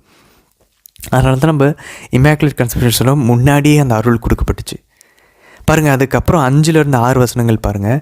அவர் நம்மை கிறிஸ்து இயேசுவின் மூலம் தமக்கு சொந்தமான பிள்ளைகளாக்கி கொள்ள அன்பினால் முன்குறித்து வைத்தார். ஸோ நம்மளை கிறிஸ்து இயேசுவின் வழியாக நம்மளை சொந்தமாக்கி கொள்றதுக்கு, நம்மளை சொந்த பிள்ளைகளாக்கிறதுக்கு நம்மளை முன்னாடியே முன்குறித்து வைத்தாராம், தூயோராகவும் மாசற்றோராகவும். Okay, fine. இதுவே அவரது விருப்பம், இதுவே அவரது திருவுள்ளம். இவ்வாறு தம் அன்பார்ந்த மகன் வழியாக நம்மீது ஒப்புயர்வற்ற அருளை பொழிந்தருளியதால் அவரது புகழை பாடுகிறோம். அன்பதில்லை, அப்போ நம்ம அவருடைய பிள்ளைகளாக மாற்றுறதுக்கு கடவுள் இயேசு கிறிஸ்து வழியாக தன் அன்பார்ந்த மகன் வழியாக நம்ம மேலே இந்த ஒப்புயர்வற்ற அருளை பொழிந்திருக்கிறதுனால அவரை நம்ம புகழ்கிறோம் அப்படின்றார். அன்பதில்லை, இந்த அருளை எப்படி அவர் பொழிஞ்சார், ஞானஸ்தானத்தின் வழியாக. இப்போ இந்த அருளை பொழிந்திருந்ததால் அப்படின்னு சொல்லி சொல்கிறாரு தெரியுமா. இந்த வார்த்தைக்கு கிரேக்கத்தில் பார்த்தோன்னா காரிட்டோஸ். இதை தான் இதனுடைய வேற ஒரு வார்த்தை தான், இதுதான் மூல வார்த்தை காரிட்டோஸ். அதோட வேற ஒரு வினைச்சொல்லோட இணைக்கும் போது தான் காரிட்டோமனின்னு ஒன்றா சேருது. ஸோ லூக்கா 1:28 அருள் நிறைந்தவரே வாழ்கன்னு சொல்லும்போது நம்ம ஞானஸ்தானம் பெற்றதுக்கப்புறம் கிடைக்கக்கூடிய இந்த ஒப்புயர்வற்ற அருளை பொழிந்தருளியே இருக்காரு பாருங்க. இந்த அருளை மாதாவுக்கு ஞானஸ்தானம்லாம் இல்லாதப்ப ஆண்டவர் இயேசு உடல் எடுக்கிறதுக்கு முன்னாடியே அந்த அருளை மாதாவுக்கு கொடுத்துருக்காராம். எவ்வளோ பவர்ஃபுல்லாக இருக்குது பாருங்க நண்பர்களே. அப்படின்னா இன்றைக்கி நம்ம தூயராகவும் மாசற்றராகவும் கடவுளுடைய சொந்த பிள்ளைகளாகவும் இருக்கிறது கிறிஸ்து இயேசுவின் வழியாக நமக்கு கொடுக்கப்பட்ட இந்த அருள், ஞானஸ்தானத்தின் வழியாக நமக்கு கொடுக்கப்பட்ட இந்த உரிமை பேர், பிள்ளைகள்ன்ற இந்த பாக்கியம் மாதாவுக்கு இதெல்லாம் அந்த ஞானஸ்தானம், திருச்சபை, ஜீசஸ் எல்லாம் வரத்துக்கு முன்னாடி மாதாவுக்கு கொடுக்கப்பட்டிருக்குது. இந்த அருள் வரும். அப்படின்னா மாதா ஆல்ரெடி தூயவராகவும் மாசற்றவராகவும் கடவுளின் பிள்ளையாகவும் தானே இருக்கிறாங்க. ஜென்ம பாவம் இருந்தால் எப்படி தூயவராகவும் மாசற்றவராகவும் கடவுளின் பிள்ளைகளாகவும் இருக்க முடியும்? அப்போ ஆண்டவர் இயேசு கிறிஸ்து வழியாக கொடுக்க போகிற அந்த அருளை மாதாவுக்கு முன்கூட்டியே கொடுத்துருக்காரு. ஆண்டவர் இயேசு சிலுவையில் இறந்து ஞானஸ்தானத்தின் வழியை நம்ம கொடுக்க வேண்டியதை ஆண்டவர் மாதாவுக்கு முன்னாடியே கொடுத்தாரு, அவங்க தாயின் கருவில் உருவாகிறதுக்கு முன்னாடியே. இப்போ புதிய அன்பர்களே, மொத்த புதிய ஏற்பாட்டிலையும் 2 இடத்துல தான் இந்த காரிட்டூன்ற வார்த்தை வருது, இந்த மூல வார்த்தை. அப்படின்னா அது எல்லாமே நம்மை கடவுளுக்கு ஏற்புடையவர்களாக்கி, நம்ம தூயவர்களாக்கி, மாசற்றவராக்கி, பிள்ளைகளாகிறது. அப்போ மாதா ஜென்ம பாவம் இல்லாமல் தான் இந்த உலகம் தோன்றதுக்கு முன்னாடியே, உலகம் தோன்றுவதற்கு முன்பே கடவுள் நம்மை கிறிஸ்து வழியாக தேர்ந்தெடுத்தார். இப்போ அதே உலகம் தோன்றதுக்கு முன்னாடியே கடவுள் கிறிஸ்து வழியாக அந்த ஒப்புயர்வற்ற அருளை மாதா மேலே பொழிந்திருக்கிறார். இதை விட என்ன வசனம் வேணும் என்பது. அதனால் யார் இமாக்குலேட் கன்செப்ஷன் கேட்டாலும் அருள் நிறைந்தவரே வாழ்க, அங்கே தான் நம்ம போகணும். மாதாவுடைய அமல உற்பவத்துக்கான எவிடன்ஸ் அதை எபேசியர் 1:6 நம்ம தொடர்பு படுத்தி பேசணும். பாருங்கள், கிறிஸ்தவர்களுக்கு கொடுக்கப்பட்டது ஞானஸ்தானம் வழியாக கொடுக்கப்பட்ட அந்த ஒப்புயர்வற்ற அருள் இங்கே மாதாவுக்கு முன்னாடியே கொடுக்கப்பட்டுருச்சு. அதனால தான் மாதாவை நீங்கள் ஞானஸ்தானம் வாங்கினதுக்கப்புறம் எப்படி நீங்கள் ஜென்ம பாவம் இல்லைன்னு சொல்கிறீங்களோ, அதேமாதிரி மாதா ஞானஸ்தானம் வாங்கிறதுக்கு முன்னாடியே ஜென்ம பாவம் இல்லாமல் இருந்தாங்க. எப்படி? கிறிஸ்துவின் வழியாக உலகம் தோன்றதுக்கு முன்னாடியே தேர்ந்தெடுத்தாங்க. இதை ஆண்டவர் விரும்பினார். அதனால தான் சொல்கிறாரு பாருங்கள், இது எப்படி? இது அவரது திருவுளம், இதுவே அவரது விருப்பம். அவர் விரும்பினார், அவர் திருவிழப்பட்டார், மாதாவுக்கு இதை செய்யணும்னு செஞ்சார். நமக்கு விரும்பினார், விருப்பப்பட்டார், திருவிழப்பட்டார், நமக்கு இதை இப்போ செய்கிறாரு. அவர் விரும்பினா அதை செய்யலான்னு வந்துடும். நம்ம செய்கிறதுனால இது ஒன்றும் மாதா ஏதோ செஞ்சு அதை அவங்க சம்பாதிக்கலை. நம்ம இப்போ செஞ்சு எப்படி சம்பாதிக்கலையோ அதே போல். 7ஆம் வசனம் பாருங்கள், கிறிஸ்து ரத்தம் சிந்தி தம் அருள் வளத்திற்கு ஏற்ப நமக்கு மீட்பு அளித்துள்ளார். இம்மீட்பால் குற்றங்களிலிருந்து நாம் மன்னிப்பு பெறுகிறோம். அதில் இந்த மீட்பை தான் நம்ம விடுதலை பயணத்தில் பார்க்குறோம்.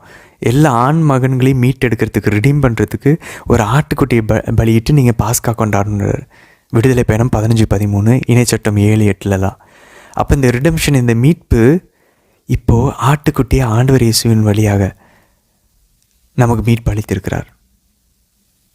அதனால நம்ம மன்னிப்பு பெறுகிறோம். அவர் பாஸ்கா ஆடா பலியாக வராராம். 16ஆம் வசனம் பாருங்கள், நான் இறைவனிடம் வேண்டும்போது உங்களை நினைவு கூர்ந்து உங்களுக்காக நன்றி செலுத்த தவறுவதில்லை அப்படின்றார். அப்போ பாருங்கள், இப்போ இந்த பவுல் என்ன சொல்ல வர்றாருன்னா, நம்ம மற்றவங்களுக்காக ஆண்டவரே அவங்களுக்கு இதை கொடுங்க, அவங்கள ஆசீர்வதிங்க, இப்படி மட்டும் நம்ம ஜெபிக்கணும்னு அவசியம் இல்லை. மற்றவங்களுக்காக நம்ம நன்றி கூட செலுத்துகிற ஆண்டவரே, அவங்களுக்கு அழகான ஒரு குழந்தை பாக்கியத்தை கொடுத்தீங்க, நன்றி ஆண்டவரே. அப்போ நம்ம கடவுளுக்கிட்ட மற்றவங்களுக்காக தேங்க் கூட பண்ணலாம் போல். தேங்க்யூ அப்பா, அவங்களுக்காக நான் ஜெபிச்சுட்டு இருந்தேன் ரொம்ப நாள், அவங்களுக்கு குழந்தை கிடைக்கணும்னு. அவங்க உங்களை ஏற்றுக்கொள்ளலை, உங்களுக்கு தகுதியே இல்லை, ஆனாலும் கூட நீங்கள் அவங்களுக்கு இவ்வளோ அழகாக இறக்கம் காமிச்சிருக்கீங்களே, ரொம்ப நன்றி ஆண்டவரே சொல்லலாம். அப்போ தேங்க் பண்ணி கூட மற்றவங்களுக்காக ஜெபிக்கலாம்.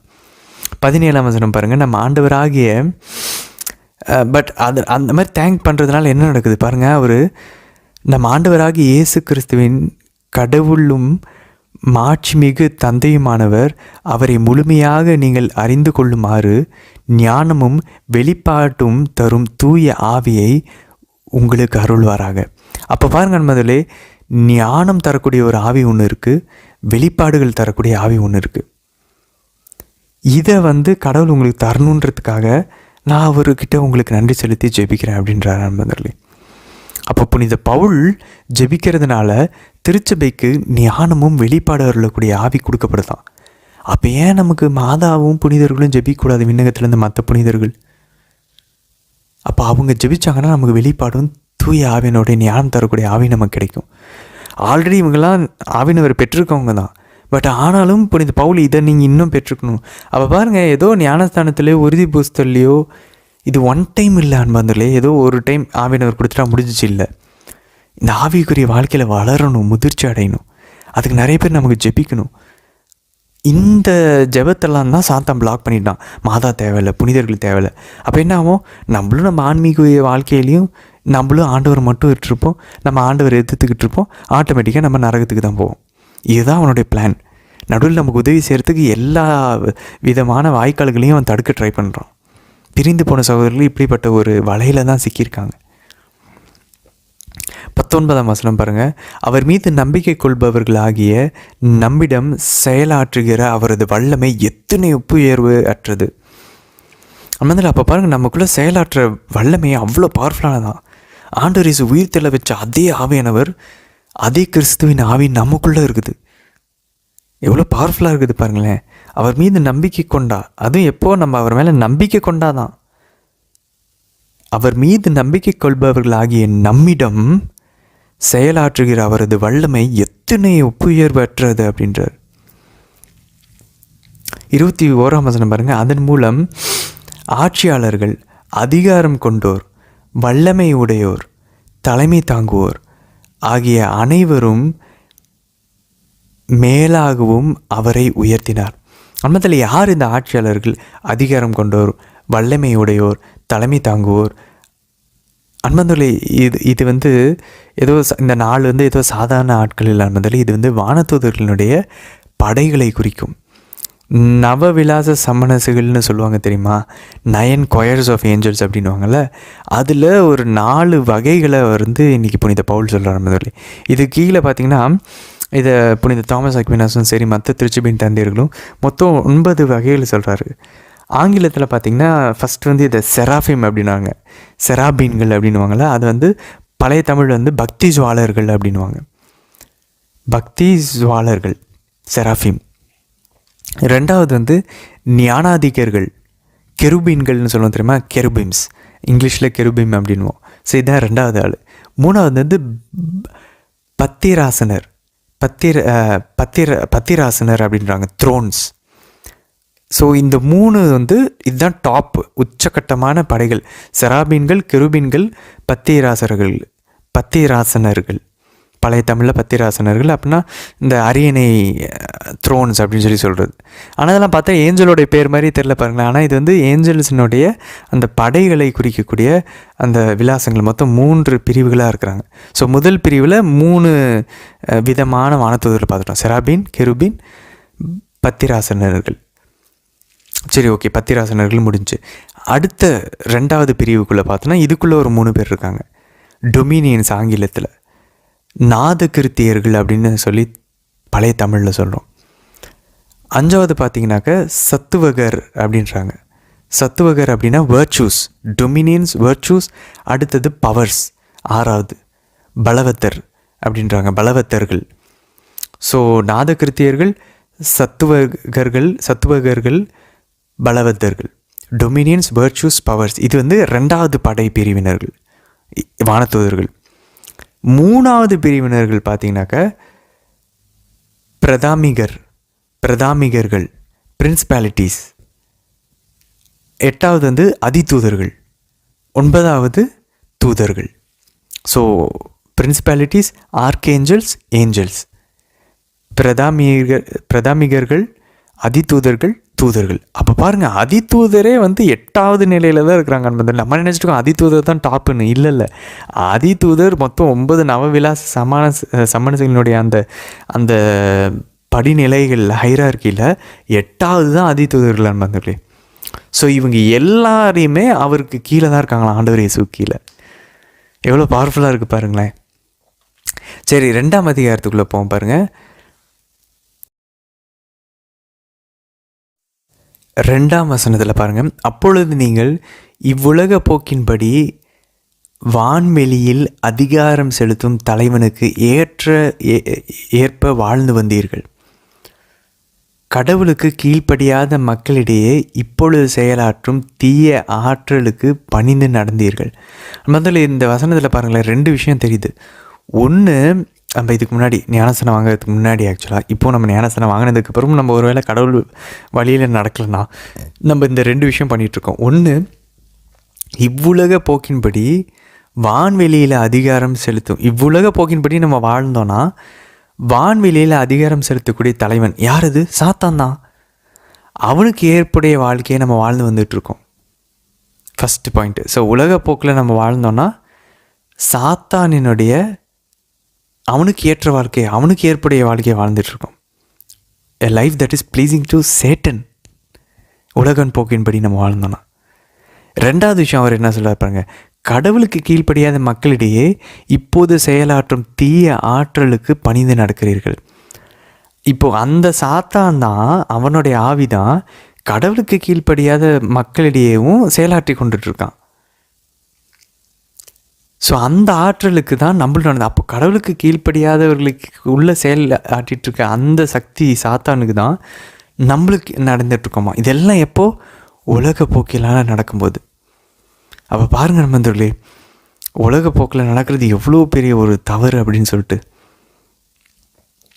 அதுக்கப்புறங்க நம்முடைய ஊனியல்பின் தீய நாட்டங்களின்படி வாழ்ந்து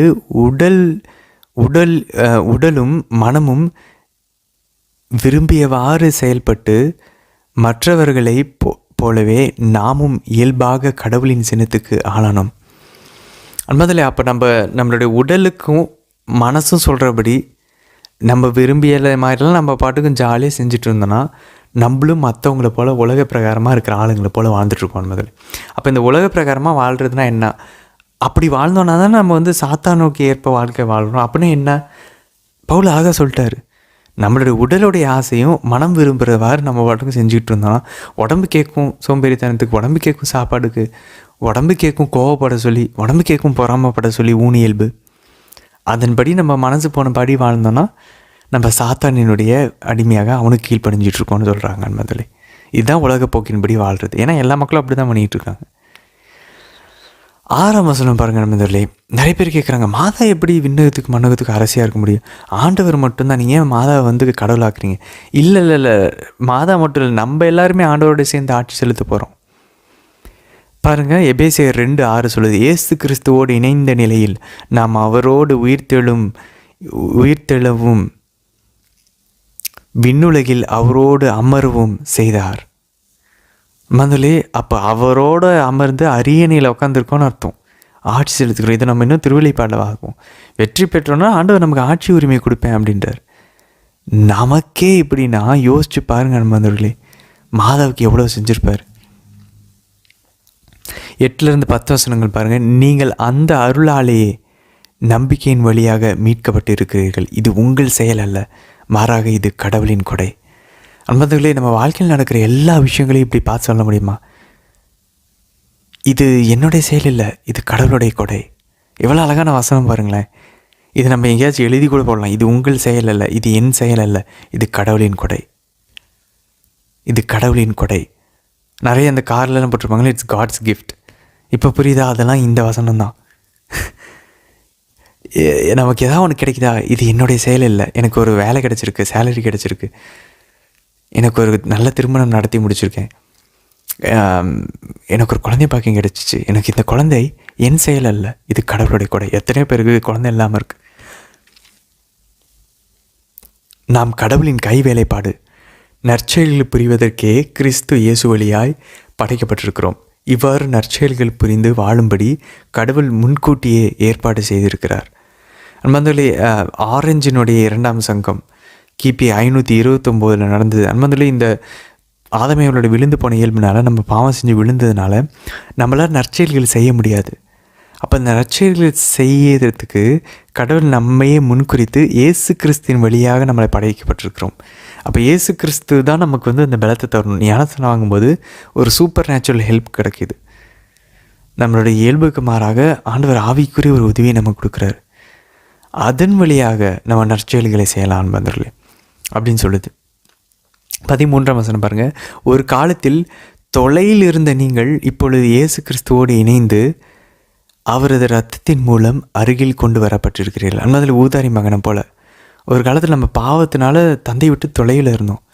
இப்போ அவருடைய இரத்தத்தின் மூலம் அவர் அருகில் கொண்டு வரப்பட்டிருக்கிறோம். இது மறந்துடவே கூடாது. அப்போ அந்த ரத்தத்தை தான் நம்ம நற்கண்ணையில் உட்கொள்கிறோம். இயேசு கிறிஸ்துவோடு இணைந்து பாருங்கள், இன் Christ you R brought closer to God, near to God in his blood. அவருடைய ரத்தத்தில் இன் கிரைஸ்ட். திரும்ப பாருங்கள், இயேசு கிறிஸ்துவிலோடு இணைந்து இணைந்து இணைந்து. 14ஆம் வசனம் பாருங்கள். ஏனெனில் அவரே நமக்கு அமைதி அருள்பவர். அவரே இரண்டு இனத்தாரையும் பிரிந்து நின்ற பகையும் என்றும் பகைமை என்னும் சுவரையும் தமது உடலில் ஏற்ற துன்பத்தின் வழியாய் தகர்த்தெறிந்து அவர்களை ஒன்றுபடுத்தினார். முதல்ல எனக்குமே ஒரு ஆசை தான். பாருங்கள், இந்த சுவர் எதை பற்றி பேசுகிறாங்க அப்படின்னாக்கா, அந்த யூதர்களுடைய அந்த கோவிலில் பார்த்தோன்னா அந்த அவுட்டர் கோர்ட் இருக்குல்ல, வெளியே இருக்கக்கூடிய அந்த முற்றத்தில் பிறனித்தவர்கள் இருந்தாங்க. அதுக்குள்ளே இருக்கக்கூடிய முற்றம் இன்னர் கோர்ட்டில் தான் ஒரு யூதர்கள் போய் வழிபடலாம். ஸோ இந்த உள்ளே இவங்க உள்ளே நுழையணுன்னா இவங்க விருத்த சேதனம் செஞ்சுருக்கணும், யூதராக இருக்கணும். அப்படி இல்லாதவங்கன்னா அந்த செவருக்கு வெளியே தான் இருக்கணும். அந்த செவத்தில் எழுதி போட்டிருப்பாங்களாம், இதை மீறி உள்ளே வந்தீங்கன்னா உங்களுக்கு மரண தண்டனை விதிக்கப்படும் அப்படின்னு சொல்லிட்டு. ஸோ இந்த பழைய ஏற்பாட்டினுடைய இந்த இறையலை ஆண்டவர் இப்போது தன்னுடைய உடலில் ஏற்றுக்கொண்ட துன்பத்தின் வழியாக இதை தகர்த்து எறிஞ்சிட்டார். இப்போது பிரிந்து இந்த மற்ற பிறையினத்தவர்கள் எல்லாருமே இப்போ யூதர்களோடு ஒன்றா சேர்க்கப்படுறாங்க. அவருடைய குடும்பத்தில் ஒரே ஆளாகிறோம். அன்பதில் இந்த வசனத்தை கேட்கும்போது நல்லா இருக்குது பாருங்களேன். அப்போ பிரிந்து போன சகோதரர்களுக்கும் நமக்கும் இருக்கக்கூடிய இஸ்லாமியர்கள், புத்த மதத்தை சார்ந்தவர்கள், இந்து மதத்தை சார்ந்தவர்கள், எல்லா சகோதர சகோதரிகளோடையும் இருக்கக்கூடிய அந்த சுவர்களை இப்போ ஆண்டவர் இயேசுடைய ரத்தம், அவருடைய பாடுகள் இந்த இந்த இந்த சுவரெல்லாம் தகர்த்து எரியுது. இப்போது நம்ம உள்ளே போய் அறிவிக்க மாட்டேங்கிறோம். அதுதான் இப்போ தடையாக இருக்குது பாருங்களேன். 15ஆம் வசனம் பாருங்கள். பல கட்டளைகளையும் விதிகளையும் கொண்ட யூத சட்டத்தை அழித்தார். முதலே ஆண்டவர் நட்சத்திரத்தில் மோசேயின் சட்டத்தை அழிப்பதற்கல்ல, அதை முழுமை நிறைவேற்றவே வந்தேன். I have not come to abolish but to fulfil அப்படின்னு சொல்கிறார். அப்போ இங்கே என்ன புனித பவுல் சொல்கிறாரு பாருங்கள். இரு இனத்தவரையும் தம்மோடு இணைத்திருக்கும் புதியதோர் மனித இனமாக படைத்து அமைதி ஏற்படுத்தவே இவ்வாறு செய்தார். முதல்ல அப்போ யூதர்களையும் பிறனத்தவர்களையும் நடுவில் தடைப்படுத்திக்கிட்டு இருக்க சட்டங்களை தான் அவர் அழிக்க வந்தார். அது என்ன சட்டம்? விருத்த சேதனம், இந்த சாப்பாடு சம்மந்தப்பட்டது, இந்த திருவிழாக்களை நீங்கள் கொண்டாடணும், பாஸ்கா விழா, ஹானுக்கா, வாரங்களின் விழா, அறுவடையின் விழா, இந்த பலியை செலுத்தணும். ஆமாம், இந்த அனிமல்ஸோடைய சாக்ரிஃபைஸ், விலங்குகளின் பலி, இந்த சட்டங்களை தான் அவர் அழித்தார். அவர் அழித்தது ஏன்னா பிறனத்தவர்களும் யூதர்களுக்கும் இந்த சட்டம் தான் வேறுபாடு. தார்மீக ஒழுங்கு சட்டங்கள், மாரல் லாஸ், அதில் எந்த வேறுபாடும் இல்லை பாருங்கள். பிறனத்தவர்களும் அதை கடைபிடிக்கணும், யூதர்களும் அதை கடைபிடிக்கணும். ஸோ அங்கே பிரச்சனை கிடையாது. சரி, 19ஆம் வசனம் பாருங்கள். இனி நீங்கள் அந்நியர் அல்ல, வேறு நாட்டினரும் அல்ல, இறைமக்கள் சமுதாயத்தின் உடன் குடிமக்கள், கடவுளின் குடும்பத்தை சேர்ந்தவர்கள். அன்பர்களே, இதுதான் நடக்குது. இதுதான் ஸ்டோரியினுடைய எண்டு அன்பர்களே. அங்கே அவருடைய குடும்பமாக இருந்த ஆதாமே அவள் விழுந்ததுக்கு இன்றைக்கி நம்ம ஜனவரி மாதத்துலேருந்து இத்தனை மாதம் படித்து இவ்வளோ நடந்தது இந்த ஒரு விஷயத்துக்கு தான். இனி நம்ம அந்நியர் இல்லை, நம்ம வேறு நாட்டினர்கள் அல்ல, இறை மக்கள், தூயவர்கள், புனிதர்களுடைய சமூகத்தில் உடன் குடிமக்களாக இருக்கிறோம், ஃபெலோ சிட்டிசன்ஸாக இருக்கிறோம், கடவுளின் குடும்பத்தை சேர்ந்தவர்களாக இருக்கிறோம். இதுதான் ஆண்டவர் தொடக்கத்தில் ஏற்படுத்தினது. உனக்கும் பெண்ணுக்கும் பகையை உண்டாக்குவேன், உன் வித்துக்கும் அவள் வித்துக்கும் பகையை உண்டாக்குவேன், அவள் வித்து உன் தலையை நசுக்கும்னு சொன்னது இதுதான் வந்தவர்களே. இங்கே நிறைவேறுது. நசுக்கும்போது அவருடைய பிள்ளைகளாக நம்ம மாறுறோம் சிலுவையில் அவரோட ரத்தத்தினால. 20ஆம் வசனம் பாருங்கள். திருத்தூதர்கள், இறைவாக்கினர்கள் ஆகியோர்களை அடித்தளமாகவும் கிறிஸ்து இயேசுவை மூளைக்கல்லாகவும் கொண்டு அமைக்கப்பட்ட கட்டடமாயிருக்கிறீர்கள். அப்போ திருச்சபை ஆகிய நம்ம மூலக்கல் கார்னர் ஸ்டோன் ஜீசஸாம், ஆண்டவர் இயேசுவான். ஆனால் அடித்தளம் திருத்தூதர்களும் இறைவாக்கினர்களும். அப்போ பாருங்க நண்பர்களே, நான் மட்டும் ஜீசஸ் மட்டும் என் பைபிள் மட்டும் போதும் கிடையாது. இல்லை, அடித்தளம் திருத்தூதர்கள், மூளைக்கல் தான் ஆண்டவர் இயேசு. 22ஆம் வசனம் பாருங்கள். நீங்கள் அவர்களோடு இணைந்து தூய ஆவி வழியாக கடவுளின் உறைவிடமாக கட்டப்பட்டு வருகிறீர்கள். அன்பர்களே, கட்டப்பட்டு வருகிறீர்கள்ன்றார். அப்படின்னா கட்டப்பட்டுருக்கோம். நம்ம உடனடியாக ஏதோ கட்டி ஆயிடுச்சு, நம்ம ரெடி ஆயிடுச்சு இல்லை. ஸ்பிரிச்சுவல் லைஃப் சாகிற வரைக்கும் வளர்ந்து கொண்டு தான் இருக்கணும். ஸோ இவ்வளோ அழகாக இருக்குது பாருங்களேன். அப்போது ஒரு திருச்சபை இருக்குது, அது ஆவியானவரோட கட்டப்பட்டிருக்கு. அதே நேரத்தில் நம்மளுடைய உடலும் நம்ம ஒவ்வொருத்தரும் தனிப்பட்ட முறையிலையும் ஒரு தூய ஆவியானவருடைய ஒரு உடலாக இருக்கிறோம், நம்ம ஆலயமாக இருக்கிறோம்.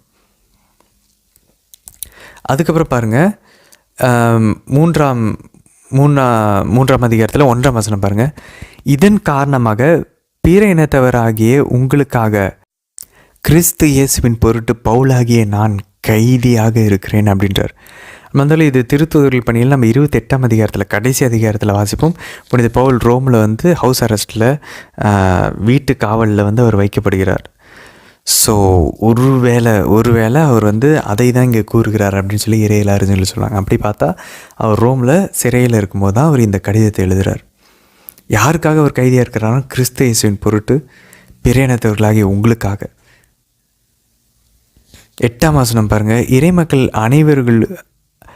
அனைவருள்ளும் மிகவும் கடையவனாகிய எனக்கு இந்த அருள் வழங்கப்பட்டுள்ளது.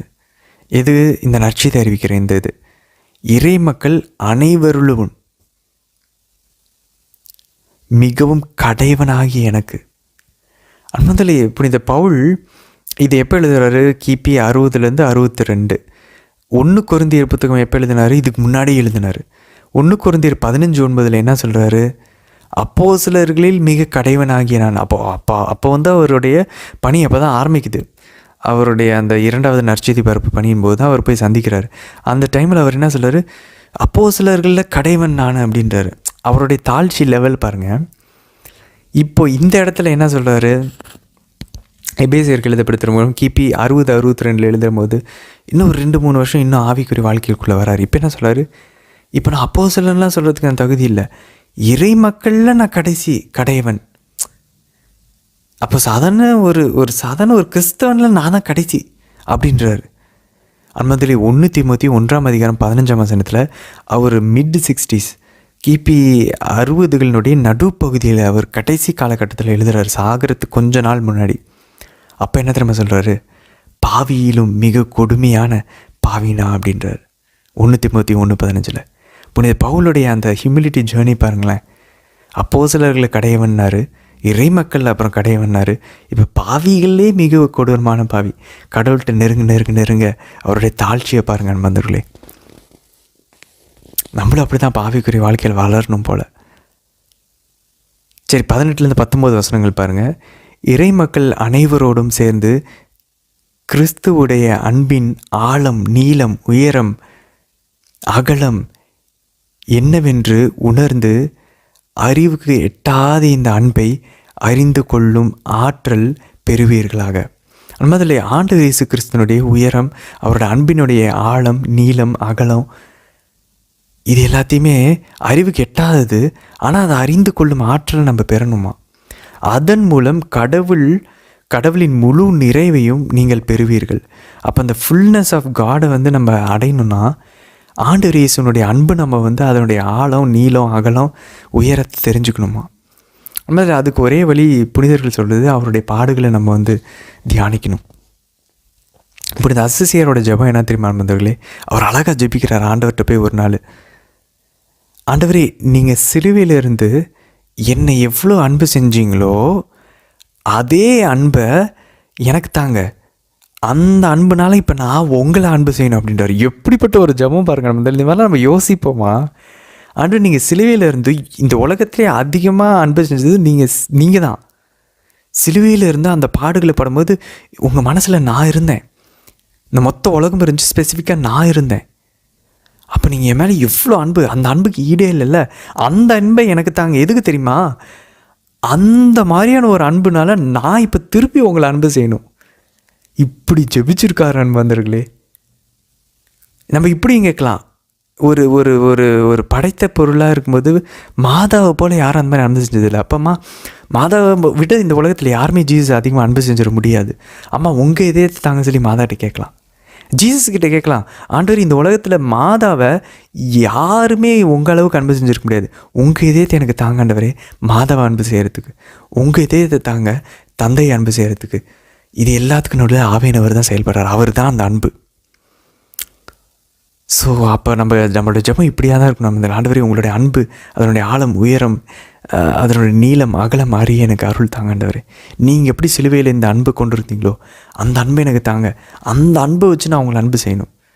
மாதா கிட்டே கேட்கலாம், அம்மா அந்த அன்பை உங்ககிட்ட கொடுத்துட்டார் ஆண்டவர், உங்ககிட்ட இருக்குது, அந்த அன்பை எனக்கு தாங்கம்மா, அந்த சிலுவையினுடைய அன்பை எனக்கு தாங்க சொல்லி மாதா கிட்டே கேட்கலான்னு வந்தவர்களே. இது அறிவெல்லாம் கடந்தது. அவர் கொடுத்தா தான் இதை நம்ம புரிஞ்சிக்க முடியும். கிறிஸ்துவின் அன்பை அறிந்து கொள்வது அது வந்து அறிவுக்கு எட்டாதது. சரி, முதலே தொடர்ந்து பயணிக்கலாம். நாளை தினத்திற்கான வீடியோவில் சந்திக்கலாம். ஆமேன்.